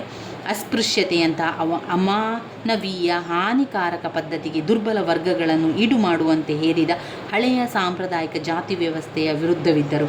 ಮಾನವನ ಹಕ್ಕುಗಳ ಬಗೆಗಳನ್ನು ದಲಿತರಿಗೆ ಒಟ್ಟಾರೆ ನಿರಾಕರಣೆ ಮಾಡುವ ಜಾತಿ ಪದ್ಧತಿಯನ್ನು ಅವರು ಕಟುವಾಗಿ ಟೀಕಿಸಿದ್ದಾರೆ. ಮೇಲ್ಸ್ತರ ಜಾತಿಯನ್ನು ತೀಕ್ಷ್ಣವಾಗಿ ಟೀಕಿಸಿದ್ದಾರೆ. ಅವರು ಏನೆಲ್ಲಾಗಿದ್ದಾರೆ? ಅವರು ಭಾರತೀಯ ಸಂವಿಧಾನದ ಶಿಲ್ಪಿ, ಸಾಮಾಜಿಕ ಮಾನವತಾವಾದಿ, ವಿಮೋಚಕರು, ಮಹಾನ್ ಕ್ರಾಂತಿಕಾರಿ, ಚಿಂತಕರು, ಬರಹಗಾರರು, ರಾಜಕೀಯ ಸಂಘಟಕರು, ಮಹಿಳಾವಾದಿ, ಸಮಾಜದ ದುರ್ಬಲ ವರ್ಗಗಳ ವಿಮೋಚಕರು. ಒಟ್ಟು 9 ಪಾಯಿಂಟ್ಸ್ಗಳನ್ನು ಅವರ ಒಂದು ಯಾವ ರೀತಿ ಅವರು ಹೋರಾಟವನ್ನು ಮಾಡಿದ್ದಾರೆ, ಯಾವೆಲ್ಲ ವಿಚಾರವನ್ನು ಅವರು ತಿಳಿಸಲಾಗಿದೆ ಎನ್ನುವಂಥದ್ದು ಅವರ ಒಂದು ಮನೋಭಾವನೆಗಳ ಬಗ್ಗೆ ಬರೆಯಲಾಗಿದೆ. ನಂತರ ಮುಖ್ಯವಾಗಿ ನಾವಿಲ್ಲಿ ತಿಳ್ಕೊಳ್ಬೇಕಾಗಿರುವಂಥದ್ದು ಜಾತಿ ಮತ್ತು ಅಸ್ಪೃಶ್ಯತೆಗೋಸ್ಕರ ಅವರು ಹೋರಾಟ ಮಾಡ್ತಾರೆ. ಜಾತಿ ವ್ಯವಸ್ಥೆ ಹಾಗೂ ಶೂದ್ರರು, ಅಸ್ಪೃಶ್ಯತೆಯ ಸಿದ್ಧಾಂತಗಳು, ಅಸ್ಪೃಶ್ಯತೆಯ ನಿರ್ಮೂಲನೆಯ ತಂತ್ರಗಳು, ಮಹಿಳೆಯರನ್ನು ಕುರಿತು ಅಭಿಪ್ರಾಯ, ಮಹಿಳೆಯರಿಂದ ಅವರ ವಿಮೋಚನೆ ಹೊಂದುವುದಕ್ಕಾಗಿ ಹೋರಾಡಿದರು. ಸಮಾಜದಲ್ಲಿ ಪುರುಷರಂತೆಯೇ ಮಹಿಳೆಯರು ಕೂಡ ಸಮಾನ ಅಂತಸ್ತನ್ನು ಹೊಂದಬೇಕೆಂದು ಅಂಬೇಡ್ಕರ್ ಅವರು ಘೋಷಿಸ್ತಾರೆ. ನಂತರ ಸಾಮಾಜಿಕ ರಾಜಕೀಯ ಪಾತ್ರಗಳನ್ನು ನಿರ್ವಹಿಸಬೇಕೆಂಬುದು ಅವರ ದೃಷ್ಟಿಯಾಗಿತ್ತು. ನಿಜವಾದ ಸನಾತನ ಸಮಾಜದಲ್ಲಿ ಪುರುಷರುಗಳ ನಡುವಿನ ಸಮಾನತೆ ಮಾತ್ರವಲ್ಲದೆ ಮಹಿಳೆಯು ಆರ್ಥಿಕವಾಗಿ ಸ್ವಾವಲಂಬನೆ ಹೊಂದಲು ಅವಕಾಶವಿರಬೇಕು. ಮಹಿಳೆಗೋಸ್ಕರ ಹೋರಾಟವನ್ನು ಮಾಡ್ತಾರೆ. ಅದಾದ ನಂತರ ಇಲ್ಲಿ ಮುಖ್ಯವಾಗಿ ಭಾರತದಲ್ಲಿ ಹಿಂದೂಗಳ ಬಳಕೆಯಲ್ಲಿರುವ ವಿವಿಧ ವಿವಾಹ ಪದ್ಧತಿಗಳನ್ನು ತೊಡೆದು ಹಾಕಿ ಒಂದೇ ಕಾನೂನಿನ ವ್ಯವಸ್ಥೆಯನ್ನು ಜಾರಿಗೆ ತರ್ತಾರೆ. ಆಸ್ತಿ ಹಕ್ಕನ್ನು ಕೊಡುವುದು, ಹೆಣ್ಣು ಮಕ್ಕಳ ಉತ್ತರಾಧಿಕಾರವನ್ನು ಕೊಡುವುದು. 3 ಮಹಿಳೆಯರ ಪಾತ್ರ ಅಥವಾ ಪುತ್ರಿಯನ್ನು ದತ್ತು ತೆಗೆದುಕೊಳ್ಳುವುದು ಹಾಗೂ ಪತಿ ಮಗುವನ್ನು ದತ್ತು ತೆಗೆದುಕೊಳ್ಳಬೇಕಾದರೆ ಪತ್ನಿಯ ಸಮ್ಮತಿ ಬೇಕು. ದಂಪತಿಗಳ ಹಕ್ಕುಗಳ ಪುನಃಸ್ಥಾಪನೆ ಹಾಗೂ ನ್ಯಾಯಿಕ ಪ್ರತ್ಯೇಕತೆಯ ಹಕ್ಕು. ದಂಪತಿಗಳ ಹಕ್ಕುಗಳ ಪುನಃಸ್ಥಾಪನೆ ಹಾಗೂ ನ್ಯಾಯಿಕ ಪ್ರತ್ಯೇಕತೆಯ ಹಕ್ಕು, 4 ಪಾಯಿಂಟ್ಸ್ಗಳನ್ನು ತಿಳ್ಕೊಳ್ಳಿ. ಆಮೇಲೆ ಗ್ರಾಮಾಭಿವೃದ್ಧಿಗಾಗಿ ಹೋರಾಟ ಮಾಡಿದರು. ಒಂದು ಮಹಿಳೆಯರ ಸ್ಥಾನಮಾನಕ್ಕೋಸ್ಕರ ಹೋರಾಟವನ್ನು ಮಾಡ್ತಾರೆ, ಗ್ರಾಮಾಭಿವೃದ್ಧಿಗಾಗಿ ಹೋರಾಟ ಮಾಡ್ತಾರೆ, ಕೈಗಾರಿಕೆ ಕಾರ್ಮಿಕ ವರ್ಗದವರಿಗೋಸ್ಕರ ಹೋರಾಟವನ್ನು ಮಾಡ್ತಾರೆ, ಗ್ರಾಮಾಭಿವೃದ್ಧಿಗಾಗಿ ಅಲ್ಲಿ ಜಾತಿ ರಹಿತ ವರ್ಗರಹಿತಕ್ಕೋಸ್ಕರ ಹೋರಾಟವನ್ನು ಮಾಡ್ತಾರೆ, ಜಾತಿ ರಹಿತ ವರ್ಗರಹಿತ ಹೋರಾಟವನ್ನು ಮಾಡುವಂಥದ್ದು. ಇಲ್ಲಿ ಮುಖ್ಯವಾಗಿ ಅಂಬೇಡ್ಕರ್ ಅವರು ಯಾವುದೆಲ್ಲ ವಿಚಾರವನ್ನು ಹೇಳ್ತಾರೆ ಅಂತ ಹೇಳ್ತಾ ಹೋಗ್ತೇನೆ, ಸರಿಯಾಗಿ ಅರ್ಥ ಮಾಡ್ಕೊಳ್ಳಿ. ಡಾಕ್ಟರ್ ಅಂಬೇಡ್ಕರ್ ಅವರು ಭಾರತದ ದುರ್ಬಲ ಹಾಗೂ ದಮನಕ್ಕೊಳಗಾದ ಕೆಳಸ್ತರದ ಜಾತಿಗಳ ಬಲವಾದ ಧ್ವನಿಯಾಗಿದ್ದಾರೆ. ಅವರು ದಲಿತರ ಮತ್ತು ಮಹಿಳೆಯರ ಸಮಸ್ಯೆಗಳಿಗೆ ಸ್ಪಂದಿಸುವ ಮುಂದಾಳುಗಳಾಗಿದ್ದಾರೆ. ಕ್ರಮಬದ್ಧವಾಗಿ ಜಾತಿಯ ಲಕ್ಷಣಗಳನ್ನು ಅವರು ಅಧ್ಯಯನ ಮಾಡಿದ್ದಾರೆ ಹಾಗೂ ಶೂದ್ರರು ಎಂದು ಕೆಳಸ್ತರದ ಜಾತಿಯವರಾಗಿರಲಿಲ್ಲ. ಆದರೆ ಬ್ರಾಹ್ಮಣರ ಹಗೆತನ ಪ್ರಾಬಲ್ಯಗಳಿಂದಾಗಿ ಶೋಚನೀಯ ಸ್ಥಿತಿಗೆ ಅವರನ್ನು ನೂಕಲಾಯಿತು ಎಂಬ ಸಿದ್ಧಾಂತವನ್ನು ಮುಂದಿಟ್ಟಿದ್ದಾರೆ. ತಮ್ಮ ವಿಭಜಿತ ಜನರ ಸಿದ್ಧಾಂತದ ಮೂಲಕ ಅಸ್ಪೃಶ್ಯತೆಯ ಉಗಮವನ್ನು ಅವರು ಗುರುತಿಸಿದ್ದಾರೆ ಹಾಗೂ ಅಂತಹ ಜಾತಿಗಳ ಸದಸ್ಯರನ್ನು ಸಾಮಾಜಿಕ ವರ್ಗಗಳ ಹಾಗೂ ಕಾನೂನು ವಿಧಾನಗಳ ಮೂಲಕ ನ್ಯಾಯಕ್ಕಾಗಿ ಹೋರಾಡಬೇಕೆಂದು ವಿನಂತಿಸಿಕೊಂಡಿದ್ದಾರೆ. ಮಹಿಳೆಯರು ಒಗ್ಗಟ್ಟಾಗಲಿಕ್ಕೆ ಹಾಗೂ ಸಬಲೀಕರಣ, ಶಿಕ್ಷಣ, ಸ್ವಾತಂತ್ರ್ಯ ಮೂಲಕ ನ್ಯಾಯವನ್ನು ಪಡೆಯಲಿಕ್ಕೆ ಕರೆಕೊಟ್ಟರು. ಗ್ರಾಮಾಭಿವೃದ್ಧಿ ಕ್ಷೇತ್ರದಲ್ಲಿ ಜಮೀನ್ದಾರ ಪದ್ಧತಿ ನಿರ್ಮೂಲನೆ ಹಾಗೂ ಭೂರಹಿತ ಕಾರ್ಮಿಕರಿಗೆ ಭೂಮಿಯನ್ನು ಸೂಕ್ತವಾಗಿ ಹಂಚಲು ಚಾಲನೆಯನ್ನು ನೀಡಿದರು. ಆದರೆ ಸಾಮಾಜಿಕ ಕ್ರಾಂತಿಯು ರಾಜಕೀಯ ಸ್ವಾತಂತ್ರ್ಯಕ್ಕಿಂತ ಮೊದಲೇ ಸಂಭವಿಸಬೇಕೆಂದು ಅವರು ಬಲವಾಗಿ ನಂಬಿದ್ದರು. ಡಾಕ್ಟರ್ ಅಂಬೇಡ್ಕರ್ ಅವರು ಒಬ್ಬ ದೂರದೃಷ್ಟಿಯುಳ್ಳವರು, ಮಹಾಕ್ರಾಂತಿ, ಮಾನವನ ಹಕ್ಕುಗಳ ಅಗ್ರಸೇನರು ಆಗಿದ್ದರು. ಸಮಾಜದ ದುರ್ಬಲ ವರ್ಗಗಳಿಗೋಸ್ಕರ ಸಾಮಾಜಿಕ ನ್ಯಾಯ ಸಬಲೀಕರಣ ತರುವಲ್ಲಿ ನಿಜವಾದ ಒಂದು ನಂಬಿಕೆ ಇರಿಸಿಕೊಂಡಿದ್ದಂಥ ಕಾರ್ಯಕರ್ತರಾಗಿದ್ದಾರೆ. ಒಟ್ಟಿನಲ್ಲಿ ಇವರು ಮಹಿಳೆಯರ ಸ್ಥಾನಮಾನಕ್ಕಾಗಿ ಹೋರಾಟ ಮಾಡ್ತಾರೆ, ದಲಿತರ ಒಂದು ಜೀವನಕ್ಕಾಗಿ ಅವರಿಗೊಂದು ಸಮಾನ ಸಿಗಬೇಕು ಅಂತ ಹೋರಾಟ ಮಾಡ್ತಾರೆ, ಕಾರ್ಮಿಕರು ರೈತರಿಗೆ ಒಂದು ಹೋರಾಟಕ್ಕಾಗಿ ಮಾಡ್ತಾರೆ, ಗ್ರಾಮಾಭಿವೃದ್ಧಿಗಳನ್ನು ಮಾಡುವುದರ ಮೂಲಕ ಅವರು ಎಲ್ಲ ರೀತಿಯ ಹೋರಾಟವನ್ನು ಮಾಡ್ತಾ ಹೋಗುವಂಥದ್ದನ್ನು ಕಾಣ್ಬೋದು. ಮುಖ್ಯವಾಗಿ ಅವರಲ್ಲಿ ತಿಳಿಸಿರುವಂತೆ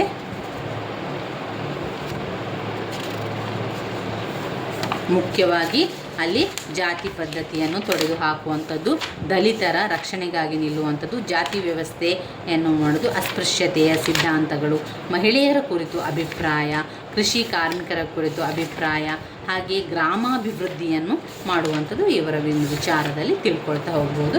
ಇವಿಷ್ಟನ್ನು ನೋಡಿದರೆ ಬ್ಲಾಕ್ 4ರಲ್ಲಿ ಬರುವಂತಹ ಮುಖ್ಯವಾದ ಪ್ರಶ್ನೆಗಳ ಬಗ್ಗೆ ನಾವೀಗ ತಿಳ್ಕೊಂಡಿದ್ದೇವೆ. ಕಾರ್ಲ್ ಮ್ಯಾಕ್ಹಿಮ್ ಅವರ ಬಗ್ಗೆ, ಮನು ಅವರ ಮಹಿಳಾ ಅಂತಸ್ತಿನ ಬಗ್ಗೆ, ಬಸವೇಶ್ವರರ ಕಾಯಕದ ಪರಿಕಲ್ಪನೆಯ ಬಗ್ಗೆ, ಬಸವಣ್ಣನವರ ಬಗ್ಗೆ 4 ಪ್ರಶ್ನೆ ಪತ್ರಿಕೆಯಲ್ಲಿ ಬಂದಿದೆ. ಒಂದು 15 ಅಂಕಕ್ಕೆ ಬಂದಿದೆ, 10 ಅಂಕಕ್ಕೆ ಬಂದಿದೆ, ಮತ್ತೊಮ್ಮೆ 10 ಅಂಕಕ್ಕೆ ಬಂದಿದೆ, ಹಾಗೆಯೇ 15 ಅಂಕಕ್ಕೆ ಕೇಳಿರುವಂಥದ್ದು ಬಸವೇಶ್ವರರ ಕಾಯಕದ ಪರಿಕಲ್ಪನೆಯಾಗಿದೆ. ಇನ್ನು ಮೋಹನ್ ದಾಸ್ ಕರಮಚಂದ್ ಗಾಂಧಿಯವರ ಬಗ್ಗೆ ಕೂಡ 10 ಅಂಕಕ್ಕೆ ಒಮ್ಮೆ ಕೇಳಿದ್ದಾರೆ, 15 ಅಂಕಕ್ಕೆ ಕೇಳಿದ್ದಾರೆ, 5 ಅಂಕಕ್ಕೂ ಕೂಡ ಕೇಳಿರುವಂತಹ ಪ್ರಶ್ನೆ ಗಾಂಧೀಜಿಯವರ ಸತ್ಯಾಗ್ರಹ, ತುಂಬಾ ಮುಖ್ಯವಾಗಿರುವಂಥ ಒಂದು ಪ್ರಶ್ನೆ. ಇನ್ನು ಘಟಕ 24ರಲ್ಲಿ ಡಾಕ್ಟರ್ BR ಅಂಬೇಡ್ಕರ್ ಅವರ ದೃಷ್ಟಿಕೋನವನ್ನು ಕೂಡ 2 ಪ್ರಶ್ನೆ ಪತ್ರಿಕೆಯಲ್ಲೂ ಕೂಡ 15 ಅಂಕಕ್ಕೆ ಕೇಳಿರುವಂತಹ ಪ್ರಶ್ನೆಯಾಗಿದೆ. ಇನ್ನು ಮುಂದಿನ ವಿಡಿಯೋದಲ್ಲಿ ನಾವು ಬ್ಲಾಕ್ 3ರಲ್ಲಿ ಬರುವಂತಹ ಮುಖ್ಯವಾದಂತಹ ಪ್ರಶ್ನೆಗಳ ವಿವರಣೆಯನ್ನು ತಿಳ್ಕೊಳ್ಳುವ. ನೌಕರಶಾಹಿಯ ಗುಣಲಕ್ಷಣಗಳು, ಕಾರ್ಲ್ ಮ್ಯಾಕ್ಸ್ ಅವರ ವರ್ಗೀಕರಣ, ಮ್ಯಾಕ್ಸ್ ವೆಬರ್ ಅವರ ಕೃತಿಗಳು, WI ಥಾಮಸ್ ಅವರ ವ್ಯಕ್ತಿತ್ವ ವರ್ಗೀಕರಣಗಳು, ಆಮೇಲೆ ಪ್ರಭೇದ ಪ್ರಜ್ಞೆಯ ಬಗ್ಗೆ, ಥಾಮಸ್ ಮೋರೋ ಅವರ ಯುಟೋಪಿಯನ್ ಗ್ರಂಥದಲ್ಲಿ ಅಭಿವ್ಯಕ್ತಿ, ಇವುಗಳ ವಿಚಾರ ಬ್ಲಾಕ್ 3ರಲ್ಲಿ ಬರುವಂತಹ ಮುಖ್ಯವಾದಂತಹ ಪ್ರಶ್ನೆಗಳ ಪಾಯಿಂಟ್ಸ್ಗಳನ್ನು ನಾವು ಮುಂದಿನ ವಿಡಿಯೋದಲ್ಲಿ ಕೂಡ ತಿಳ್ಕೊಳ್ಳುವ ಸ್ನೇಹಿತರೆ.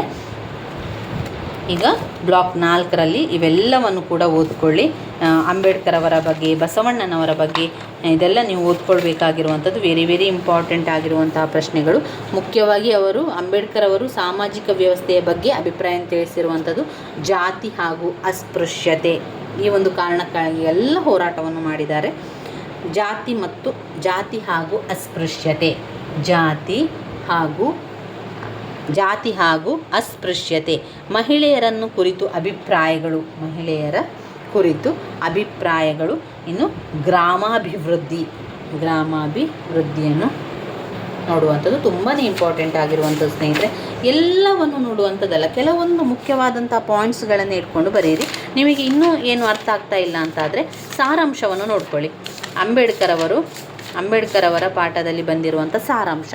ಈ ಸಾರಾಂಶದಲ್ಲಿ ಅವರು ಏನು ಕೊಟ್ಟಿದ್ದಾರೆ ಆ ಒಂದು ಪಾಯಿಂಟ್ಸ್ ಮಾಡಿಕೊಂಡು ಬರೆಯಿರಿ. ಇದರಲ್ಲಿ ಅವರು ಕೊಟ್ಟಿದ್ದಾರೆ ನೋಡಿ, ದಲಿತ ಮತ್ತು ಮಹಿಳೆಯರ ಸಮಸ್ಯೆಗೆ ಮುಂದಾಳುಗಳಾಗಿ ಹೋಗಿದ್ದಾರೆ. ದಲಿತರ ಸಮಸ್ಯೆಗೆ ಹೋರಾಟ ಮಾಡಿದ್ದಾರೆ, ಮಹಿಳೆಯರ ಸಮಸ್ಯೆಗಾಗಿ ಹೋರಾಟವನ್ನು ಮಾಡಿದ್ದಾರೆ. ಜಾತಿ ಲಕ್ಷಣಗಳು ಅದರ ಬಗ್ಗೆ ಅಧ್ಯಯನ ಮಾಡುವಂಥದ್ದು. ಮಹಾಕ್ರಾಂತಿ, ಮಾನವನ ಹಕ್ಕುಗಳ ಅಗ್ರಸೇನರು, ಸಮಾಜದ ದುರ್ಬಲ ವರ್ಗಗಳಿಗೋಸ್ಕರ ಸಾಮಾಜಿಕ ನ್ಯಾಯ ಸಬಲೀಕರಣ ತರುವಲ್ಲಿ ನಿಜವಾದ ನಂಬಿಕೆಯನ್ನು ಅವರು ಇಟ್ಟಿದ್ದಾರೆ. ಇವಿಷ್ಟನ್ನು ಓದ್ಕೊಳ್ಳಿ ಸ್ನೇಹಿತರೆ. ನನ್ನ ವೀಡಿಯೋಸ್ ಎಲ್ಲ ನಿಮಗೆ ಇಷ್ಟ ಆಗಿದ್ದರೆ ಲೈಕ್ ಕೊಡಿ, ಶೇರ್ ಮಾಡಿ, ಹಾಗೆ ಸಬ್ಸ್ಕ್ರೈಬ್ ಮಾಡಲಿಕ್ಕೆ ಮರಿಬೇಡಿ ಸ್ನೇಹಿತರೆ. ಧನ್ಯವಾದಗಳು.